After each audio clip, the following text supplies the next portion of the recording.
Mayor Jones? Here. Mayor Pro Tem Bixon? Here. Councilmember Hauser? Here. Hauser? Here. King? Here. Salvia? Here. Trent? Here. Stand for the Pledge of Allegiance, please. I pledge allegiance To the flag of the United States of America and to the republic for which it stands, one nation, under God, indivisible, with liberty and justice for all. Welcome, everyone. It's nice to see so many people here tonight. We've got a lot of interesting things to go through. We are going to start with public comment, scheduled, non-scheduled presentations, and I believe Christy and Marcy are coming up to talk about the success of Heritage Festival and what its future might be. Welcome, DDA Director Christy. Good evening, Council. Load it up and a little presentation for you tonight. Small. That's Yeah. Awesome. we like that. Yeah. We do have a couple of our Heritage Festival committee members here as well, so after we do our brief presentation, I think that they both want to come up and make comment about the festival. Perfect. Oh, You guys have fancy waters. did you already load it? Yeah. Okay.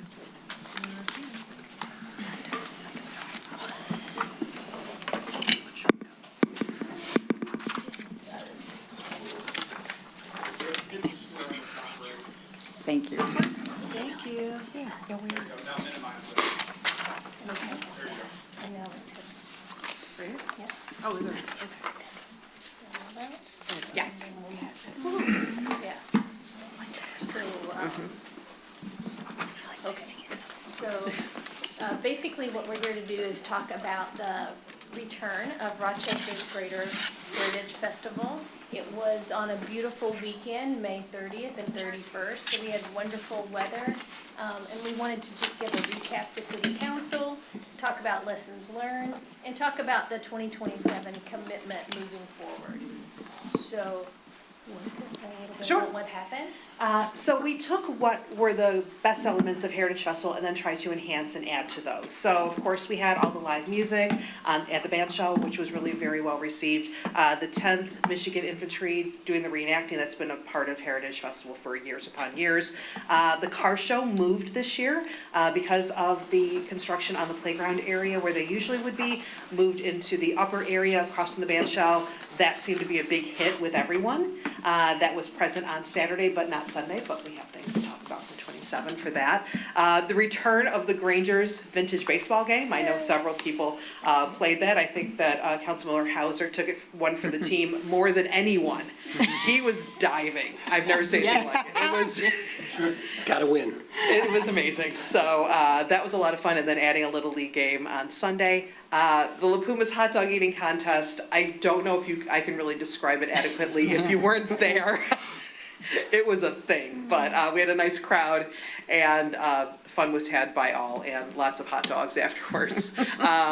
Big thank you to, of course, all of our city departments that helped us out with the fire department, police department, and DPW, bringing out all the vehicles, which the kids absolutely love, and some of the adults for that matter. Bringing back the bike parade, Nick's hosting our fishing derby, which everybody really enjoyed, and then bringing back the petting zoo, which was another part of the festival in years past.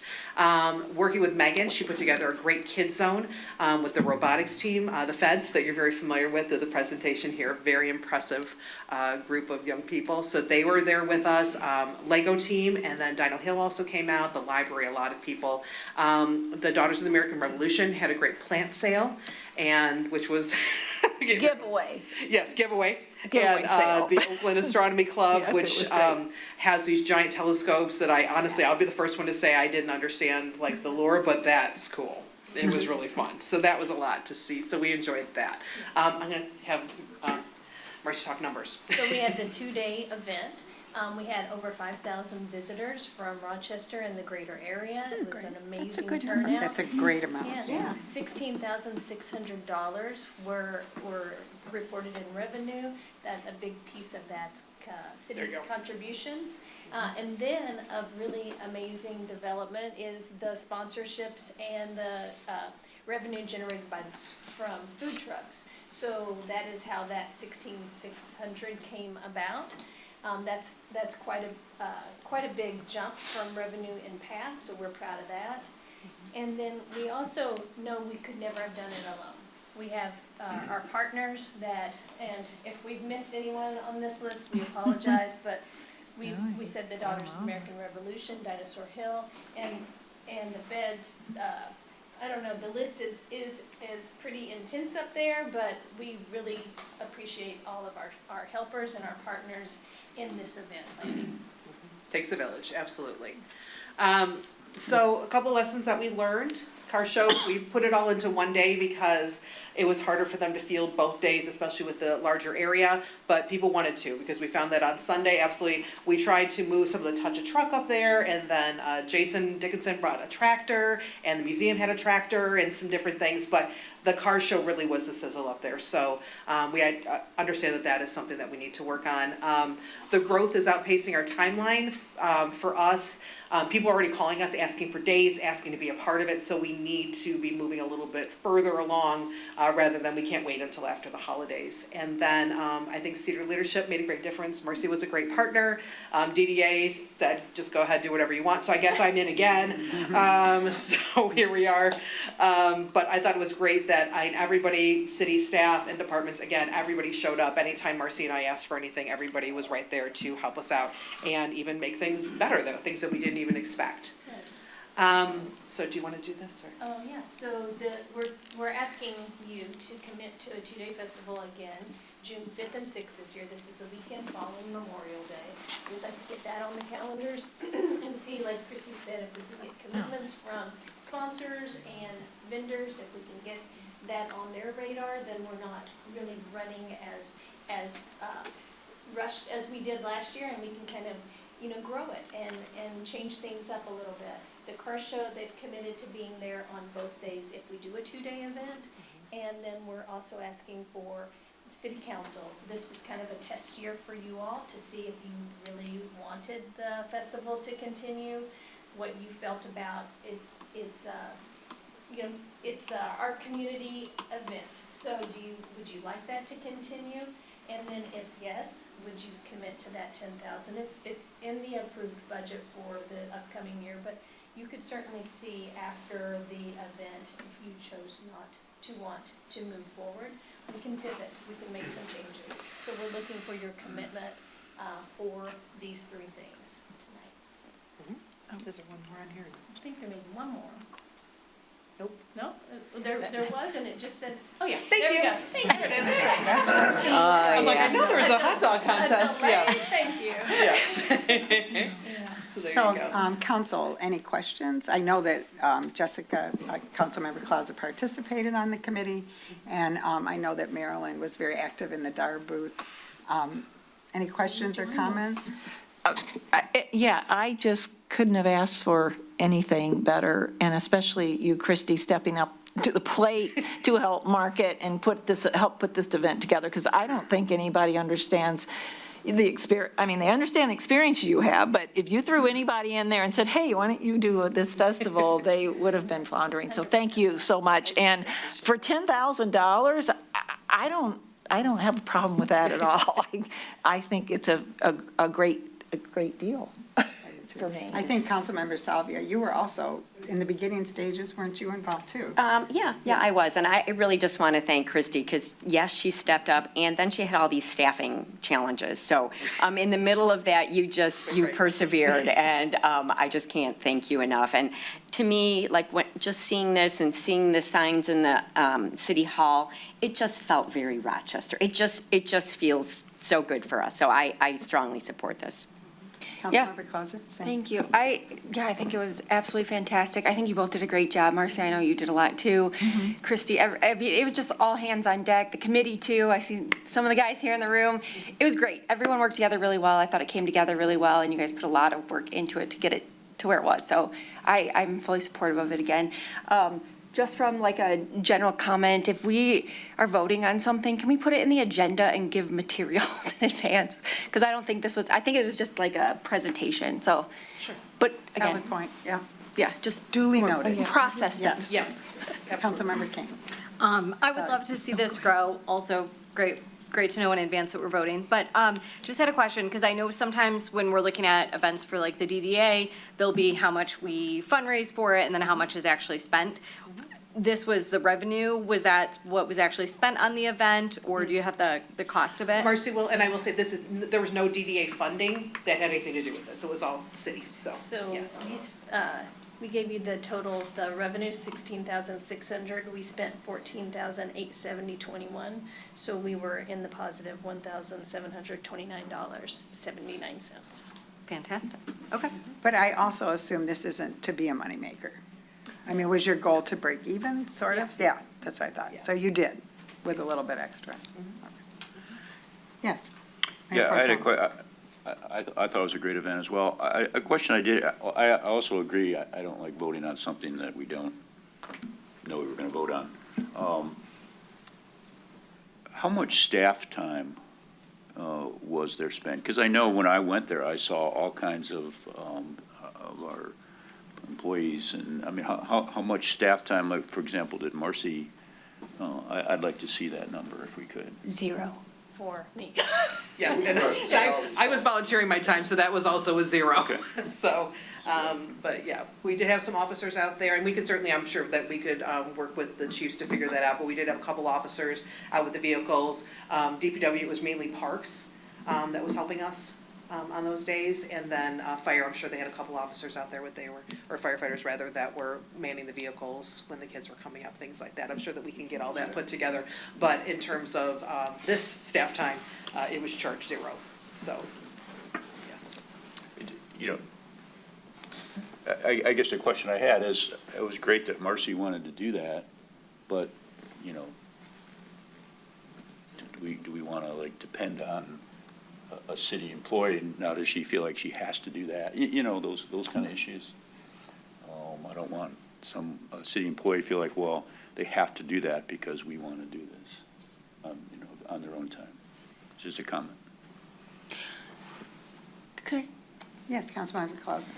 I think, what am I trying to say? I feel like some of your time was spent, or like our meetings were during work hours and some of your time during work, so it wasn't all volunteer. It was through the city, right? Some of that. So maybe to paraphrase, like, are you asking on the Saturday, Sunday time? Well, no, That's what I thought I was just mean being in asked. general. Was there, it seemed like a lot of staff time was put into this. I So think- is there a cost that we need to be thinking about as opposed to just the $10,000? Was it? Sure. And I'm happy to, and I can reach out to the chiefs and ask them to give us any hours that were for that Saturday, Sunday. But other than, you know, Jason coming to, I think, one Heritage Festival meeting and the Parks guys coming to one meeting, and that was during their regular workday. Other than that, it was the Saturday, Sunday where other staff was being utilized and spent time on it. It was only Marcy and I that were during work days, and then the other hours that we were working on Heritage Festival. So it wasn't everybody doing that. You try to put a dollar figure to the hours of the. I think specifically Yeah, just- Marcy yeah. maybe he's talking about. Well, Marcy, now it sounds like Jason came to a meeting and someone else came to a meeting, you know. Yeah, I mean, it's like an hour here, hour there, but I'm sure Right. we can put that number together if that's what everybody would like to see. It's no problem. So I guess we're voting on this Oh, tonight. no, you've already approved the budget for the 10,000, so we were just asking for your opinion and commitment to support this project going forward. So if I worded that, I'd like to change my wording. It's just, is city council committed to the continuation of the Greater Rochester Heritage Festival for 2027? It's currently in the budget. It's, So we're just looking for head nods, yeah, basically. basically. Unless there was some concern that you didn't want to do that, and then that would be a discussion. okay. And I don't want to lose sight of the fact that Brian Dunphy and Don Sinkwitz are here. They did want to say something Yeah, about Heritage okay. Festival, so I Okay, didn't want to yeah. lose Thank that you. because we've been doing our thing.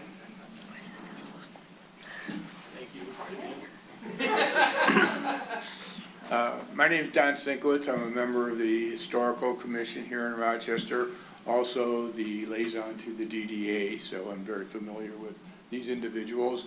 And there's just the quick notes I wanted to make. There's 3 real elements that made the festival very successful. If you attended the festival, I think the festival speaks for itself. The crowds, the enjoyment, especially the hot dog, eating contest. People were very excited about that. There's three elements, like I mentioned. One of them is however you interpret or whoever you think controls the weather, we need to thank that person. Yes. Or whatever, because the weather was just absolutely beautiful for those 2 days. It was great. I also mentioned and like to thank the police department for their efforts, the fire department, DPW. They all were very visible, which was really nice for all the citizens of the city of Rochester to see, and they participated very actively. And of course, as we talked about, without the expert leadership of Christie and the DDA, it's highly doubtful we could have pulled this off as well as it did. And I thank you for your support as well. Thank you. Brian? Thank you, Don. Mayor Jones, council members, I'm Brian Dunphy. I'm past president of the Rochester Avon Historical Society and a longtime member of the steering committee for the Heritage Festival. I'm very proud and happy that we were able to bring it back bigger than ever this year. After a year's hiatus, this has really been kind of a rebuilding year for us, and the results speak for themselves. And that's in no small part due to the support that we've received from the city, both financially and with the efforts of city employees, and in particular, the invaluable assistance that we received from Christie and the DDA. So it's really been an event to be proud of. It's certainly an asset to the city and is something that should absolutely continue in going forward and be even bigger and better. For the first year around, and even Marcy has touched on the fact that we were really kind of fighting the clock the whole time to get everything organized in time to have a successful festival. With a little bit more time to work on things and pull together all the details, I'm absolutely confident that we can have this festival be bigger than ever. And hopefully the weather will smile on us again for next year. So thank you very much. I do have one quick question, thinking about I'm sorry, it's going to be for Christie or Marcy, thinking about the $10,000 commitment from the city. Is there any thought of you are the sponsorship queen, that would mean that the city would not have to put in the $10,000 or not as much? Is there any thought to that? The city has historically always put in money. It used to be $5,500. It hadn't changed for years, and so we got it up to the $10,000. I know Marilyn was very keenly astute in helping us supporting that. Yes, she was. Which we appreciate. Yeah. I don't think for this next year, but I Right. don't know that I see that suddenly we're gonna find an extra $10,000 this year. But I think as we continue to prove our case that this is a viable event, we grow the attendance, I think that it becomes more desirable to find a larger possible presenting sponsor. I don't think we're quite there yet because my sponsorship levels this last year were $250 and $500. Okay. So we were crawling, now we're gonna be walking briskly, and then maybe we'll start sprinting soon. But, yeah, we were just, because we were first time back, we were just trying to get the temperature with everybody. Okay. Yeah. Well, it sounds like that we're supportive, the head nod, so, thank you. Thank you. Thank you. Awesome. All right, now on to OPC and Renee Courtwright. You're going to give us a little presentation on your budget. Welcome. Thank you, Mayor Jones, council members. I'm just going to pull up my presentation real quick here. It's got to be purple. Okay.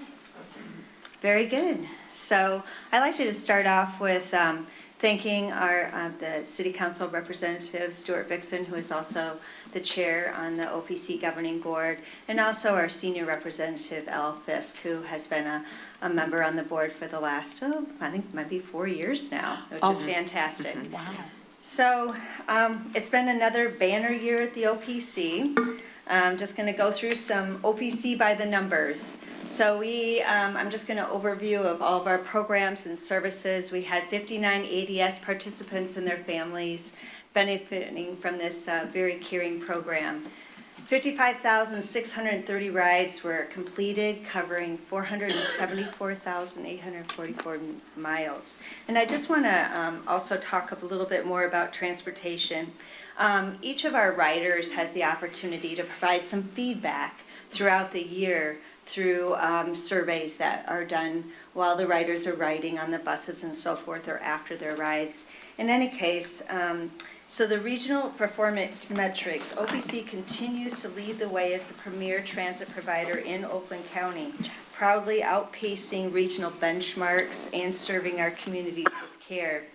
So for rider satisfaction, OPC holds the top spot at 85.4%, well ahead of the regional peers of NODA, WODA, and SMART.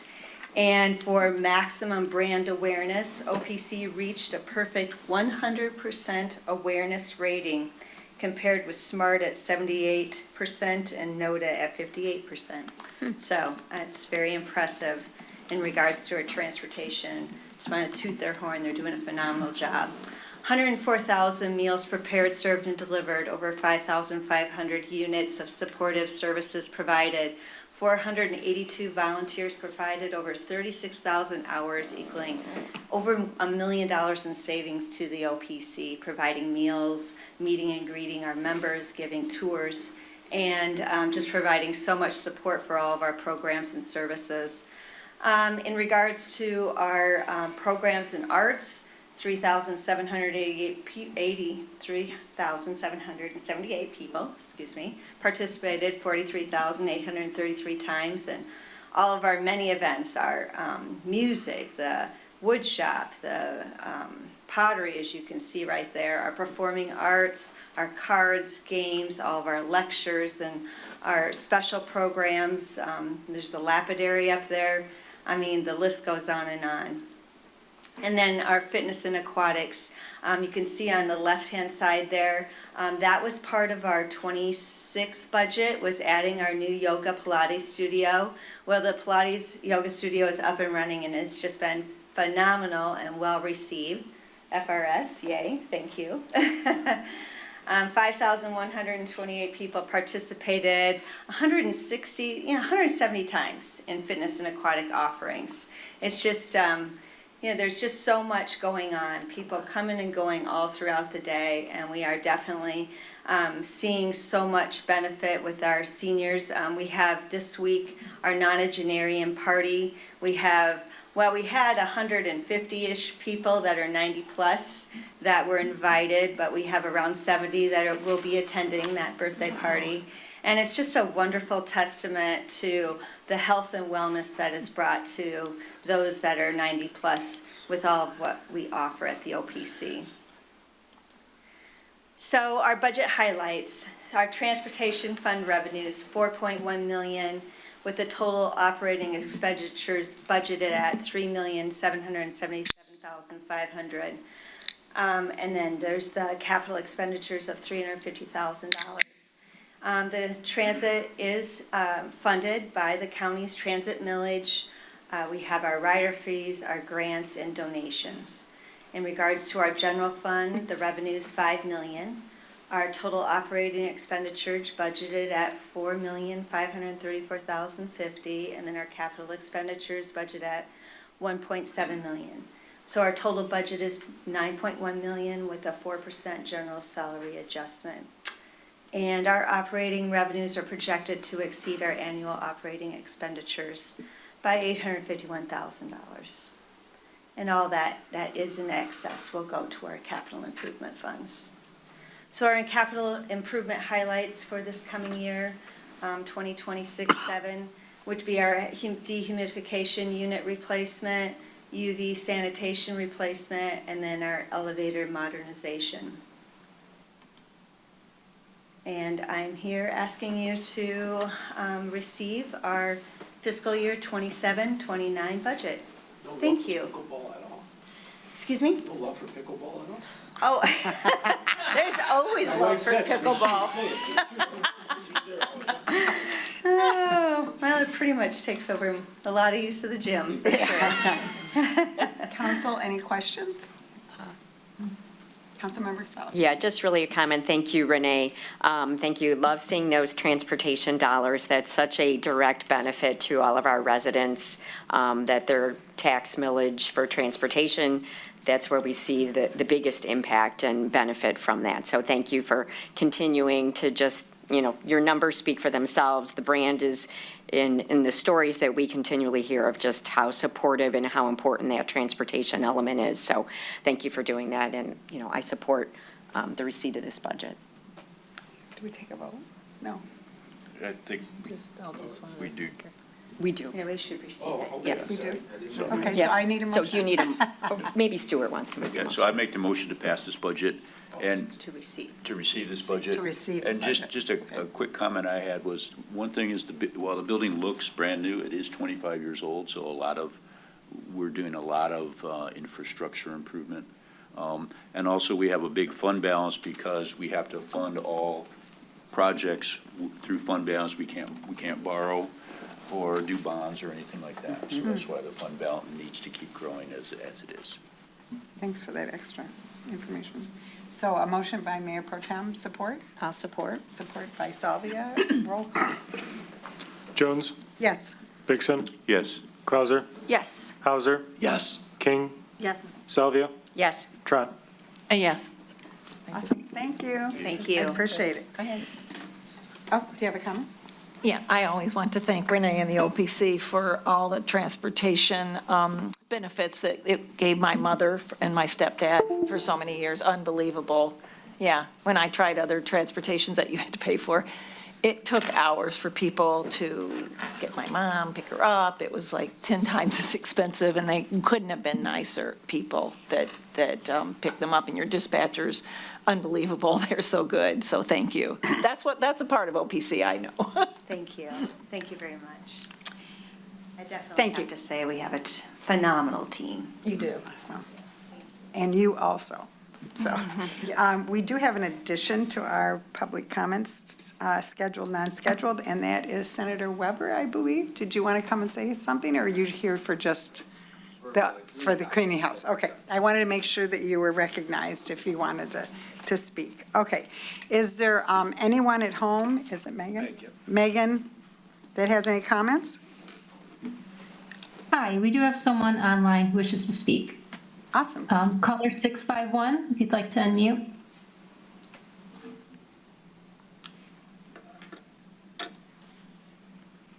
Hello? Hello, Hello? welcome. Hi, Jane Turner, Parkdale. I want to know if the tree trimming and bush trimming pickup at the curbside has been discontinued? The answer is no. I've had stuff out at the curb for 3 weeks. Do we respond? I would like to, I called once, I called last week. Okay. Couldn't get anybody, I left a message. All right, the city manager is going to respond. Yeah, we'll take care of it. We have continued to do it. We had a lot of storm damage for a little while, but they're caught up. So Jason, you're nodding your head, we'll get it. Yeah, so we'll take care. We'll get it tomorrow. We'll take care of you. Okay, well, the first week it was really hot, so I let it slide. Well, thank you. Last week was, okay. Thank you. Thank you. Anyone else? Bye. Bye. Anyone else, Megan, or is that it? We have no one else. Thank you. Thank you.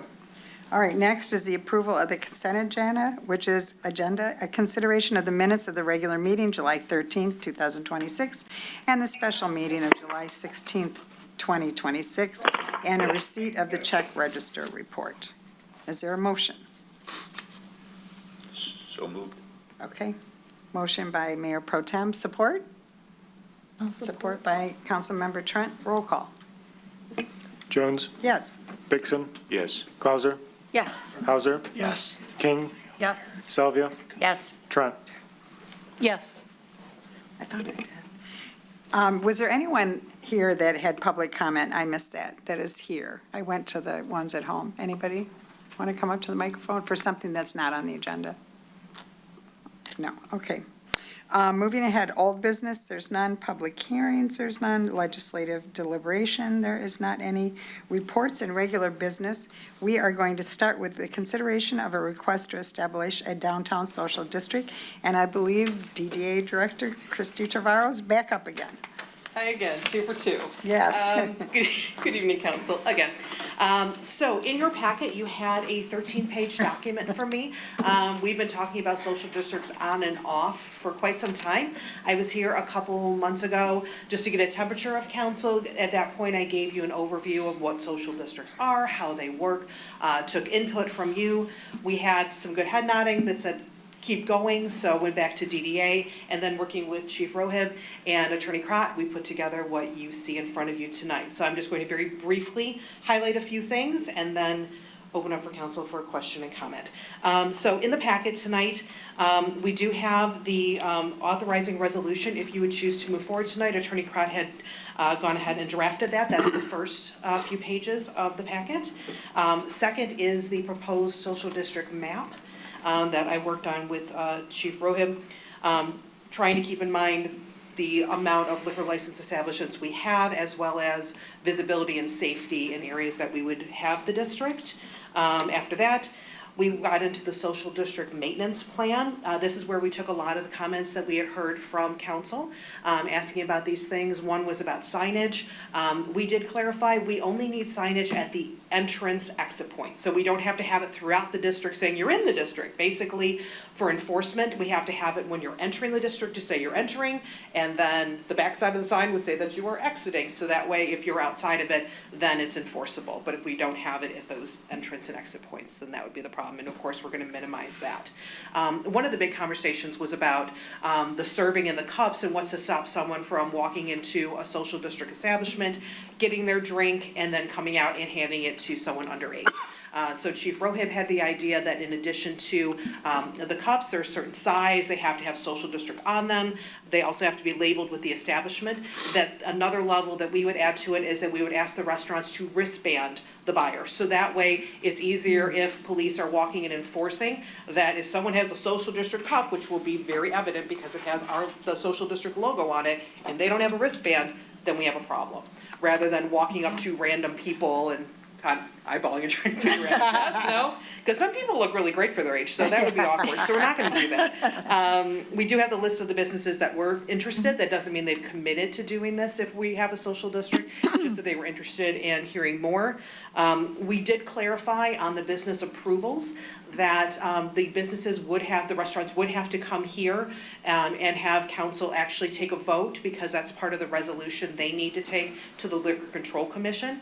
So even though we had originally thought, according to other communities, that we could put everybody on one, that is not the case. Chief Rohib suggested, again, if we do move forward, that we put it out to the restaurants, see who is interested in participating, and then split it over 2 council meetings, so you're not overwhelmed with resolutions and we can get them moving. Because even if we say yes here, the restaurants still have to be approved through the LCC to be designated as a social district establishment, and it's an annual thing, just like with liquor licensing and all those other things. It's not a forever thing, it's just that. The other question that a lot of people had come in, I know Councilmember Clauser, was about the reporting.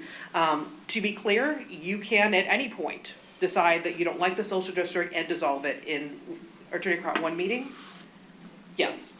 So what we were proposing is to come to you on a quarterly basis, and that's not just to get started, but that I think quarterly is a good, easy thing to do, just to let you know how it's going, give you any positives, negatives, lessons learned, any issues that we've had, so that we're completely transparent and then everybody knows what we're doing. I suspect the winter might be a little slow on that report, but other than that, I think that we'll have some exciting things to talk about. And again, control is always completely in your hands, that if at some point the social district does not seem like it's a good thing for the downtown, then you certainly have the right at any time to do something about that. So that was a lot of the questions there. And then just for information here, behind that report, Chief Rohib had gone ahead and put together the process for restaurants of how they would actually get to be a social district establishment. And then 2 documents. One I know you've seen is the fact sheet from the Michigan Municipal League about social districts. And then last but not least, and I apologize for how tiny it is, but there were just so many cities, and I was trying to get it on one sheet. This is the current list of all the cities, villages, and townships that currently have social districts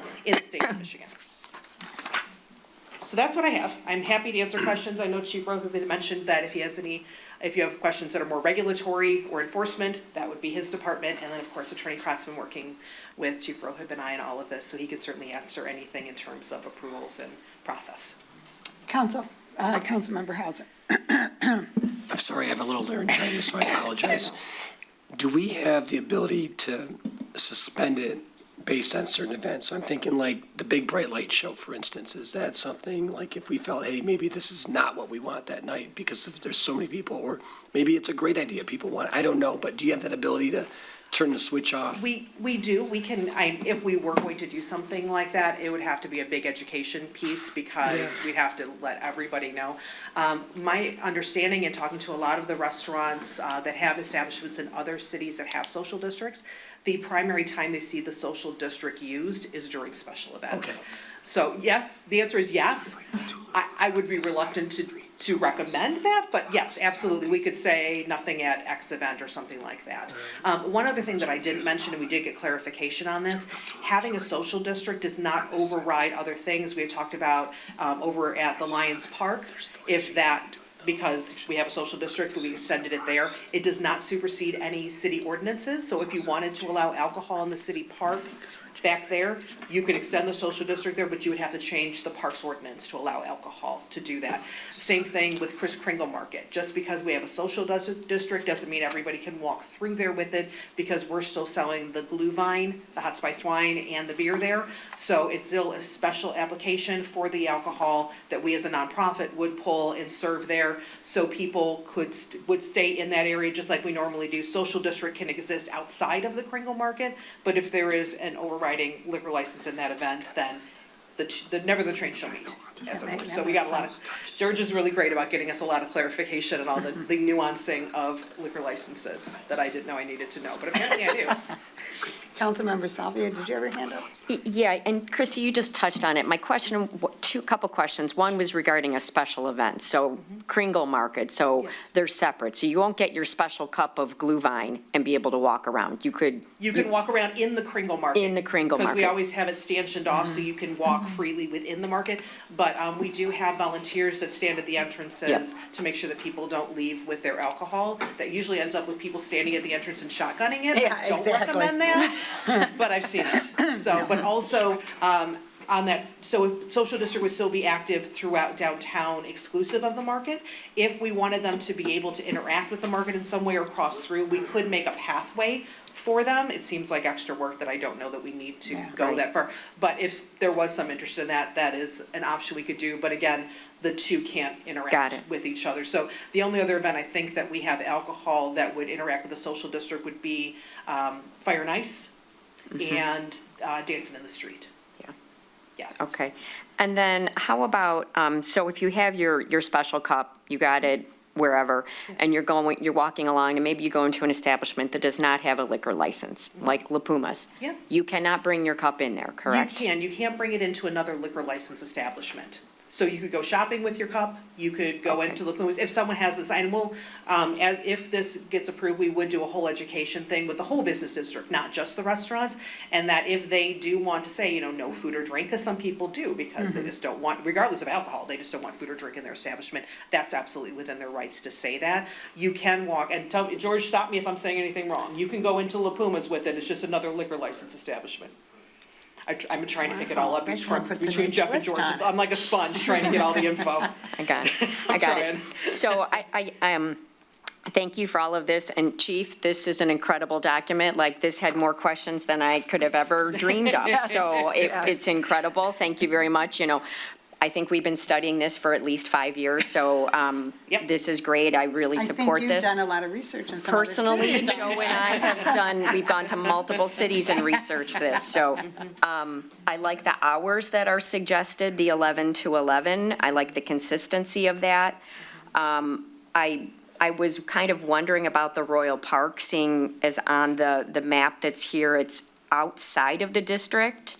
So I wasn't sure how, but I also saw them on the list that they were interested. Sure, so we did have a big discussion about that, and what Chief Rope had explained to me is that the distance from the Royal Park to the rest of the social district is so vast and so many hidden areas to make that one big social district, it would be incredibly hard to enforce because people could be, back there, and especially with the new granary going up, it would make it even harder to see back there to see what's happening if somebody did pass a drink off. I'm not saying that that would happen, but it could. Just enforcement was a lot harder. So what we did with the map as it is, the only few liquor license establishments that are out of, or actually the one liquor license establishment that out of it that showed interest was Park 600. But just from a safety perspective, he just felt like it would not be easily enforceable from just for the sheer distance. Yeah, that makes sense, and I think definitely start smaller and you can always Yes. expand. So I think my Yes. last question is, if it got approved and if we wanted to change the map, what is the process to change anything? That's a Jeff question. Sure. Your ordinance, I think the ordinance, if it doesn't attach it, I know the resolution would. So I think that it's the resolution. So you could pass a new resolution to do that. I don't think there's any requirement to change the ordinance. So, although I don't see the resolution in this packet, so that should have been in there. The resolution, it's here. No, the ordinance is in there. Oh, That's the ordinance. that's the ordinance, okay. Yeah.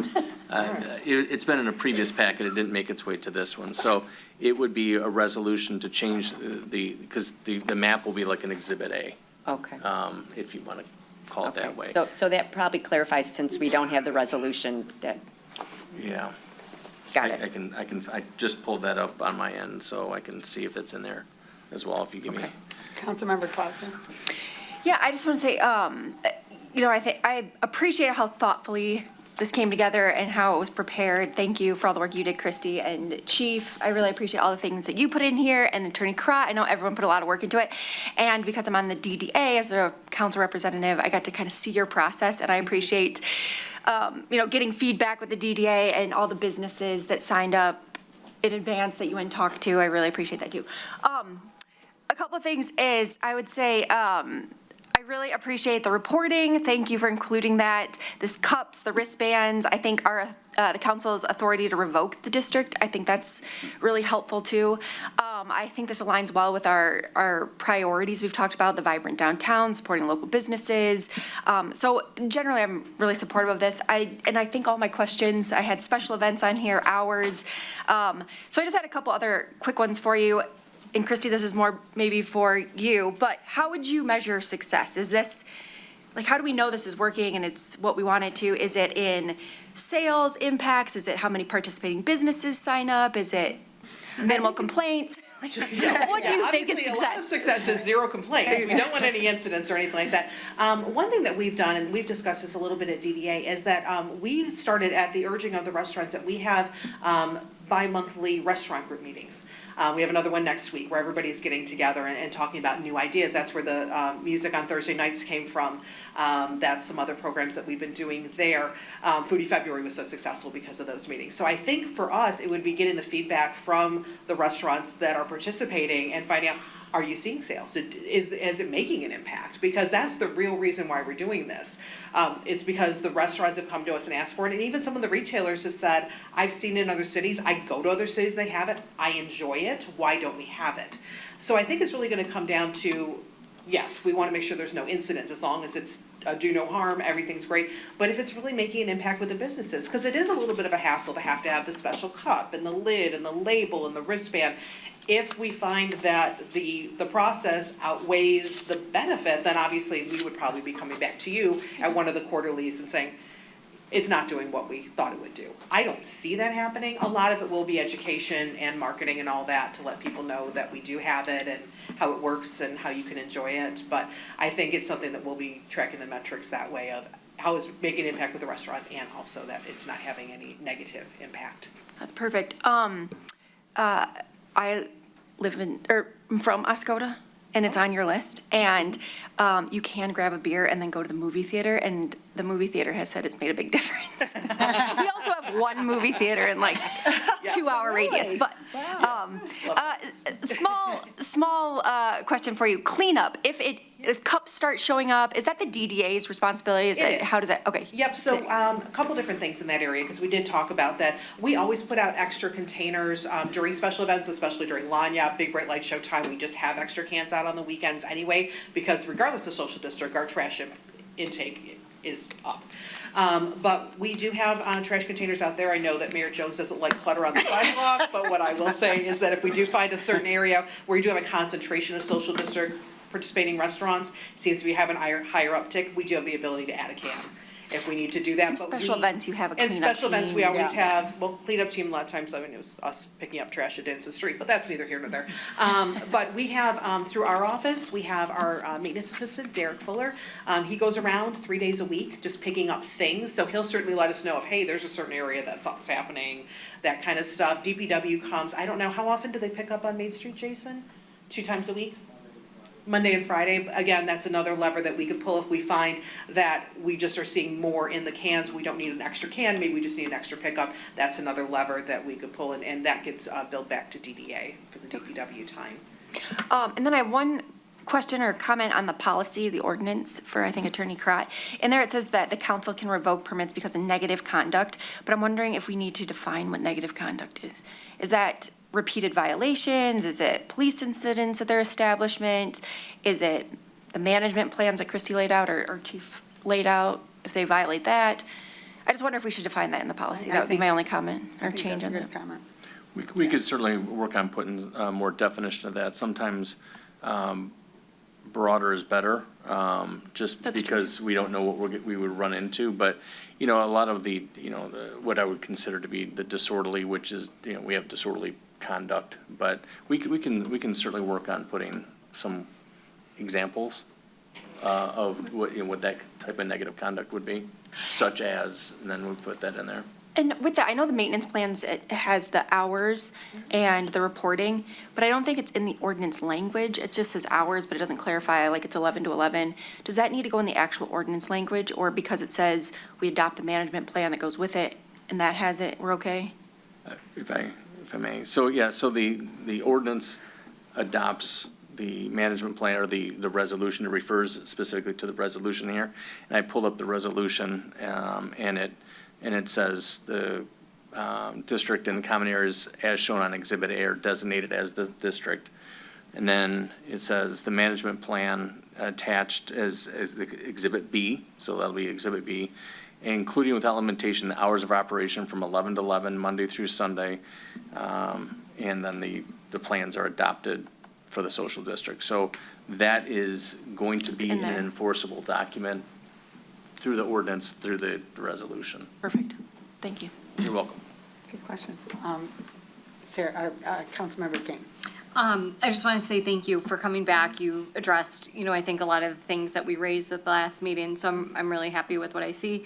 I just had one question in terms of the cost. I think for the businesses, I think I saw there was like a $250 fee. Is that paid to the liquor control? There's no like permit cost, anything that they're paying the city for? No, not at all. this? The Okay. only expense to them would be the purchase of the cups. We're not going to mark those up. It's just going to be a pass-through that we'll have a site that we work with that they can go to and order their cups themselves. So there's never money coming to us for anything with the social district. There are some cities that did opt to make it a money-making venture. That's not what we're interested in. So we just want to make it as easy as possible. So we're going to sole source the cups so that then they can just order directly, and then I'm also not getting in the cup business. So, I got lots of sub businesses. I don't need to be in the cup business. Makes sense. And then lastly, is the social district area, is this all within the DDA? It is. Okay. That was my only other thing, because essentially it's the DDA that's funding it. The businesses in the DDA are funding it. It should benefit them. I just want to make sure we were. Yes, everything is in the aligned. DDA district, yes. Yeah. I want to just build on that question just for a minute, because I'd asked that same thing about the $250. They also have to pay a $75 inspection fee. The Liquor Control Board comes in. I like that. So they're going to go into the businesses and inspect them before they're given a license to do this. So I think that's a nice extra. Yeah. I do have a question for Chief. If you don't, it's just, okay. As you were just, for some reason with what Councilmember King was just saying, is there any reason to believe that there should be more officers downtown because we're doing this? I'm sure you've thought that all through. No, we'll just change our patrol tactics. You know, we have the foot patrols in the summer, so they'll be on the sidewalks. You know, they'll be able to observe better than a patrol officer in a vehicle. And also our bike officers, you know, we may have to pull them out of the park every once in a while in the parking structures, and they can patrol downtown, so that's not gonna be an issue. Any difference, yeah. The only thing I wanted to say is, it wasn't mentioned, if you read every social district pamphlet or literature, there's nothing in there that says how many drinks a business owner can sell to the patron. Good point. And I called the liquor control, they said, that's a good point. So that would be up to council. So right now, I can go in any business and buy, and walk away with, 15 Jacks and Cokes. I don't know if we want that, or if we want to put in the management maintenance plan, say 2 drinks minimum or 3 drinks.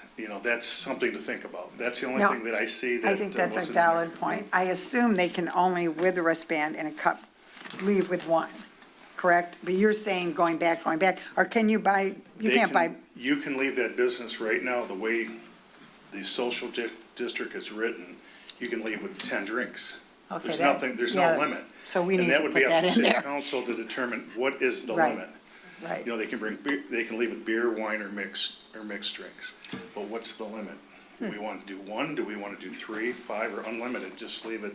Well, it seems like That's it just could something only for be you. 1, because if you took more than 1 out of that business, it's gonna be given to someone else, I would think. Well, let's say my wife and your I, spouse. my Yeah. wife and I are Like a there, and movie she didn't feel theater. like coming into Yeah. the bar. Right. I could just say I want 2 drinks, one's for me, one's for my wife, or her friend, I can walk out with 3 right now. So that's just something to think about.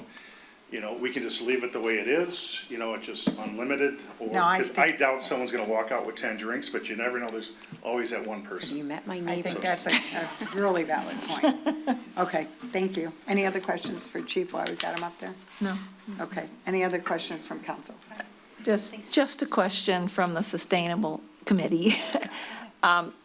Are the cups recyclable? I know there isn't a whole lot of recycling, but I in the haven't gotten that future. far yet. Okay, Yes. in the future, sure we can make if that somebody happen. does have the want to recycle. Yes. And one thing, if you leave the establishment with a cup that has alcohol in it, you can't go back in for seconds. They have to treat it like a brand new sale, Okay, so just keep that in mind. Oh, so you can't do a refill? No, No. you have to go in like a new sale, a new cup. Okay. And that cup has to have a label, a distinctive label from that business. So if someone leaves and they try to sneak into another bar and if they're holding a cup, we could see that it didn't come from that bar then. Okay, and thank you, Yeah. thank you for all your hard work. I've been a part of this on the DDA, I don't know how many years, and I've seen Chief Rohib talk, and you've done a great job, thank you so much, both of you did. thank you. All right, I'm going to kick it over now to city attorney as to what our next steps are as council. Sure, so before you I know it's been before you a few times. So the idea tonight, as I recall, or as I believe, is to give the okay to continue proceeding. And what does that mean? That means the resolution, which you don't have in your packet, would need to be filed. I was in there. Yeah, I did too. So I had so many and your documents. ordinance, so it doesn't, the timing doesn't really matter as far as, because we have to have an ordinance in place. So the ordinance, I think, well, it is in the packet, so you would want to, if you wanted to move forward, I would suggest that you give first reading and introduction to the ordinance itself, knowing that it has to come back, and then you can kill it at the next meeting if you wanted to, but at least it keeps the process moving, because I remember at the last meeting, Christie was talking about the timing and ordering supplies that, we want to get in place before the holidays. So there's a timing issue, so if you want to keep it moving forward, but not give full approval yet, I would say move the ordinance forward for first reading and introduction. At the next meeting, we would do it for second reading and adoption, and you would have the resolution with you to take action on at that point. Christie, any other thoughts other than that? Yeah, Because it's no. going to take 2 meetings to get this to the point, Yeah, so. and then we'll have to have the restaurants, get them on That's right. board, and then they'll be coming back again. So this is not the first or last time you'll be seeing us talking about social district. But we felt like, even though it's still summer, to be ready for, end of November. We're still Absolutely. in good shape, but we want to just keep it moving forward. You're always very proactive, and we appreciate that.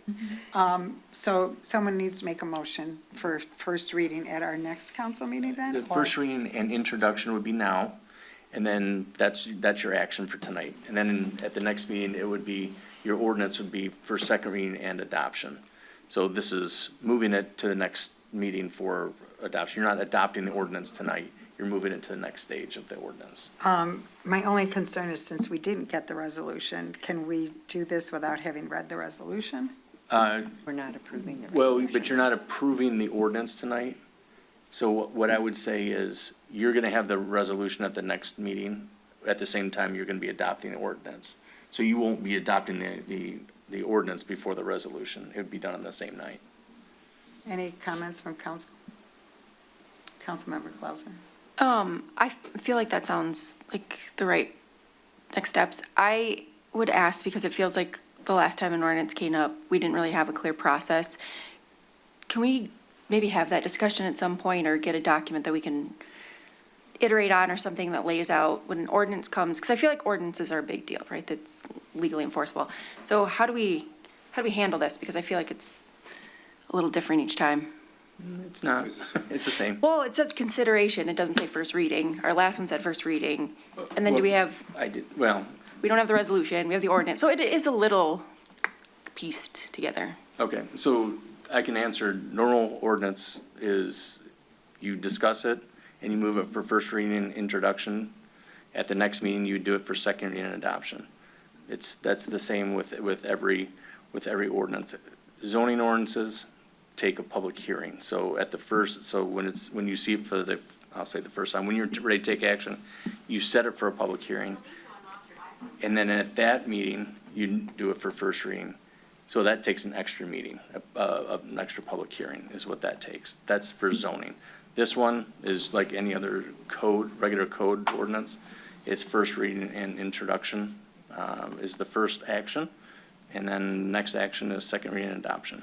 The only thing I can just build upon that with Councilmember Claus is usually it'll say action below that's what we're doing tonight. And it just said consideration. So I think that might be where the confusion is. Am I right? Yeah, I mean, I open it up to everyone's we thoughts, actually- but yeah. I agree with you. It That seems like it's whatever just a we- yeah. discussion tonight, Right. and then the first reading would be next time. Right. I'm fine with it if everyone else is comfortable with first reading, because I do feel like it's really thoughtfully put together. Right. But, yeah, that's where I my agree. concern. If I may? Yes, you may. I understand what you're I'm sorry. saying. Yeah. Because I put together the ordinance in case, so you had the whole picture involved. So really, that's why you don't even see a memo from me, because Yeah. Christie did it and George did their thing, and I said, well, one of the steps that you're gonna need to do is to pass an ordinance, so we might as well give it to you to show you what it looks like. So, yes, normally you would get a memo from me saying, first reading and introduction, and then it would be in the legislative deliberation section instead of reports and regular business. You're right. The actual process of adopting is always the same. I put this in here so you knew what your requirements are. That That's makes all. sense. Yeah, it makes sense. All right. Well, I just said, so we're going to be voting on an ordinance we don't have in front of us. No, No, we're the just- ordinance is in your packet. On Or the the- first reading and. We're We're gonna not make a voting on the motion to move resolution. it to the first reading, would be my Correct. understanding, and then we'll have the resolution, the ordinance, everything at the next one. Correct. So we're not voting on the ordinance tonight. We're just voting on moving it First forward to reading the and second reading. I'd like to motion to move this forward to the second reading and adoption. First reading. First reading and introduction is the action. I move for first reading and I introduction. move for first reading And introduction. and introduction. And at the next one, we will have the resolution. Very good. You need a second? I'll support. Okay. And Councilmember Trent. comment, regarding the discussion on process for ordinance, I do think it would be helpful, and I think it would help all of us come more prepared to make decisions if we had, like, I'm calling it like the Schoolhouse Rock version of how Rochester makes an ordinance, updates an ordinance, just some general education. You know, what does the city attorney do? What does city administration do? I just think that would be helpful. Conjunction function? Conjunction, exactly. junction. I want Anthony to AI that. There we go, perfect. All right, so we had support, we had Sarah. That was discussion on the Councilmember motion. King, and then we had support from Yeah, discussion. Councilmember Trent. Any more discussion? Mayor Pro Tem? Yeah, I was just going to say, I know this has been coming for a while.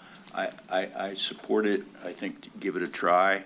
My only comment might be, I might disagree a little bit with Councilmember Clauser, how does this fit in? To me, this really doesn't fit into the family, thing that we promote. This is not a family thing. And then my other comment is, to me, there's a lot of places in town to, have alcohol and have a good time, which is what we want people to do downtown. If you want to have it outside, you can sit outside in most of these places in their outdoor dining. So to me, this just seems like a little overkill. How many places do we need to have alcohol in the city? I mean, it seems like there's a lot of them right now. But I think it's worth a try. Thank you. Thank you. Roll call, City Clerk. Jones, Yes. Vixen, Yes. Clauser, Yes. Hauser, Yes. King, Yes. Salvia, Yes. Trent. Yes. All right, go forward. See you next time. Yeah, thank you. Junction, what's your function? That was a great conversation. Thank you for all the input. Now we're moving on to consideration of the Rochester Community House renovation project, contract award, and related approvals with Jason Warner. Step on up.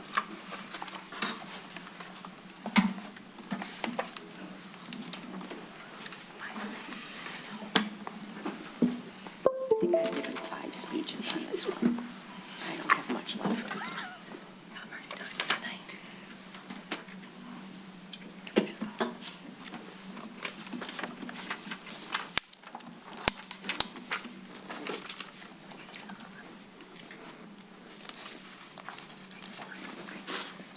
All right. Well, good evening. Thank you, Mayor and Council. Tonight, we're going to discuss the renovations in addition to the community house. Senator Weber, did you want to speak to the grant at all, or? Okay, all right.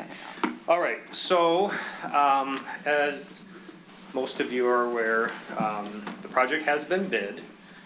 Again, without the basement. Frank Rewald and Sons bid out the project. Sean and Nick are here tonight to answer any questions you may have for them on construction. This is a very lengthy package here. I beat Christie's 13 pages with over 40. So I have here Rewald's recommendation. Unless you want to, I won't go over all of the information here. Most important part here is construction costs. The 3.624, 3.6 million here is construction costs and all of Rewald's costs to the city. And then they have also provided the recommendations from the interviews and the bidder, so that information is in here as well. At this point, I'm going to skip that so we can discuss our financials here. So this document here is the overall budget for the project. You'll see this 3.6 million. Which is the construction cost. This would be Rewald's contract. And then the next peachish color, I'll call it, is additional owner's costs that are city costs. Those are things like construction administration for the engineering team, the architect, inspections, insurance. There's a little bit of an owner's contingency in there. And then any testing and staking, things like that. So these are outside of the construction manager's costs, and so those would be direct for the city. That's about $265,000, and then we have a total project cost for the addition renovation for the community house at $3.88737, so just under 3.9 million. I do have in here upgrades to the kitchen. I think we're probably not going to discuss that right now or tonight, but it is in there as another item that the community house is interested in at some point. So We do have a couple grants. The first state grant was for $2 million. We have been reimbursed $22,824.40 from that grant to date, so there is a balance of $1,977,000 with that one. And then we just learned that the second grant that we were working with Senator Weber on has also come through. I think the governor signed the budget on the 21st. That would have a fiscal year start date of October. We would expect that grant agreement probably in April or May, but we would be able to start incurring costs in October. Is that the 1.4 million? That is the 1.4 million, yep. So, I don't see my other sheet here.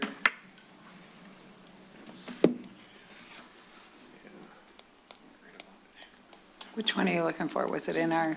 Okay, this is the one I was looking for, yeah.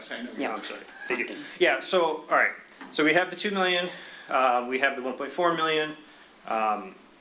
We had some funding allocated from city bonds, and we had discussed in the budget meetings if we needed some surplus money from last fiscal year. So at this point right now, with the $22,000 that we've been reimbursed, leaving the 1.9 million and then the 1.4 million, there would be a difference of $511,579.48, which would be the ask for tonight, which would be to approve the project, award the contract to Frank Rewald and Sons, and to approve the funding in the amount of $511,579.48. So I guess the first question would be, where does that funding come from? The $511,584 or whatever? Let me give a rephrase on some of that, because I know there's a lot of things going out in the packet and amounts and all that. So council, when we had the bond that was issued prior, council had set in there an amount of $750,000, okay? So we had that as being the contribution that was gonna go towards the community house.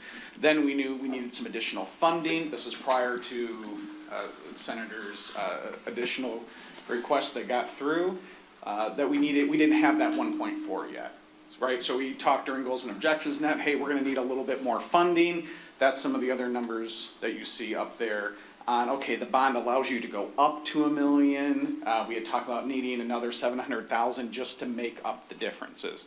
So fast forward to the bottom line on what all this is going in right now. So we have the two grants. So we got 3.4 million. I'm gonna round it. We got the 2 million, the 1.4. So we got 3.4 out of a 3.9 project. So that 511,000, we'll call it 500,000, is what we need to complete and get the project going. The good news, circling back on all that, we don't need the extra surplus. We don't need the additional amount on the bond, the 750 to $1 million. We're actually asking for less than the 750, which was already approved by council when we did the bond issue, was 750 for community house. We're only gonna be asking to use 511 of that 750. And then, as we were talking about earlier, as we get through the project, as we kind of see where the final numbers are going, when we get towards the end of construction, we'll have a good idea on some extras as a future discussion or not. So that's kind of where we're at. So So right it now, will come out of that's the bond?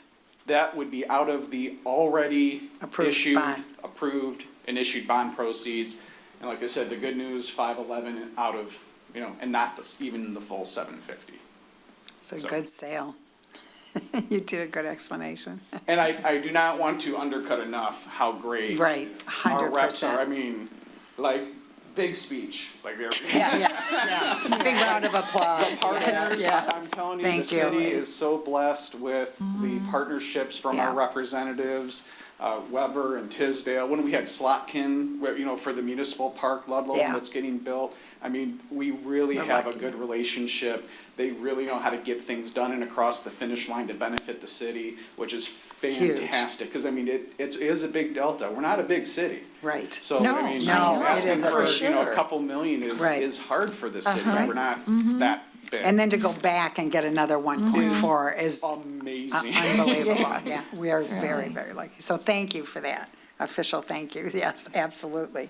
Comments from questions, comments from council?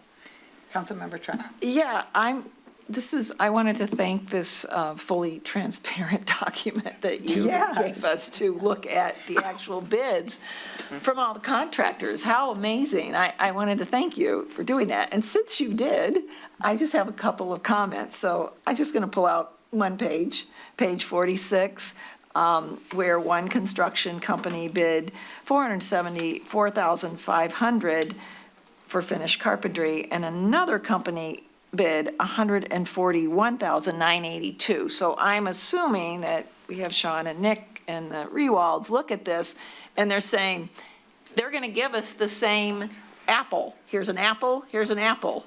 It's not like, would we get something more from the one that's maybe 300,000 more or more? Yeah, I just, yeah, Sean can trying to answer that. understand. I just, yeah. Yeah, Sean can answer that better than me, but they do. And I'm not putting you on the spot. I just wanted to thank you for picking the lowest bidder, but trying to understand it better since you gave me the opportunity. I think interviews and all that. Good afternoon, Sean Rewald, Nick Festovich just here as well. We worked as a tandem on the estimating of this, so thanks again for sticking with us. I don't know what that page 42 is off the top of my head, maybe. Well, yeah, that's okay. It but was, we- it was just, I was seeing the differences, and I remember you guys saying sometimes there is a quality difference and sometimes there isn't, so I just. 100%, yeah. And for the most part on this project, luckily the low bids were qualified, but a lot of times the low bids aren't qualified. So Nick and I spent, mostly Nick more than me, 3 or 4 days in our office. We invited Jason, the architect, the engineers to really vet these contractors. So we go over the drawings, we go over their scopes, and if there's big scope misses, they're not qualified. Okay. Yeah. Well, thank you, because there was some that were so close, obviously, and it was a lot of bidding, so. Yeah, we got a and lot of vetting. bids, which is always Yeah, good. Yeah, no, thank you for that. And there's also a contingency amount in here of 2,000, or 200,000 and something, right? Correct. So that is not a definite. That's you say, we have it reserved in there, but that might be some good news at the end of this too, right? Yeah, we'll be open book as we are with all our projects with the city, so unused allowances and unused contingencies will be returned to the city. We also took our fee from 3.5 to 2.8 on this to try to bring it home. We appreciate that. Yeah, of course. Thank you. This has been a long process. It has. You've been through, I'm the third Rewald employee on it. Actually, it's the fourth. You're right, you're right. I don't know if that's good or not that it's passed down. I mean. It's retiring people. Councilmember Hauser. Sure.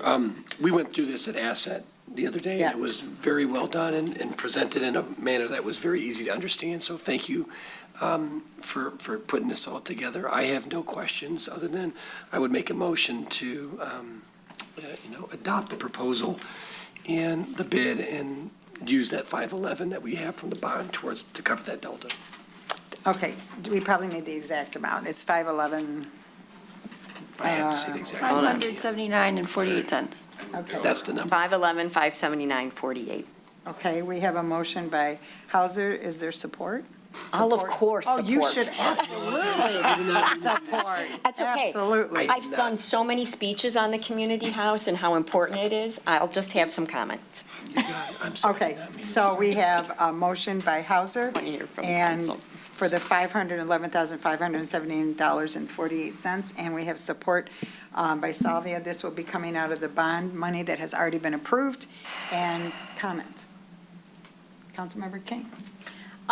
2 things. One, city attorney, with the vote on this tonight, are we voting really just on the overall dollar number?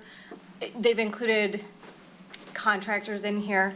I have not vetted every single one of these against a JP Morgan Chase client list, which is thousands of companies. So, but in total, if I'm voting on the larger project, I don't see a conflict with that. I didn't see anybody that is directly my client, so I just want to get some clarity there. I think that's fair. I mean, you're voting on the entire contract to award it as recommended by staff and Frank Waldenstein.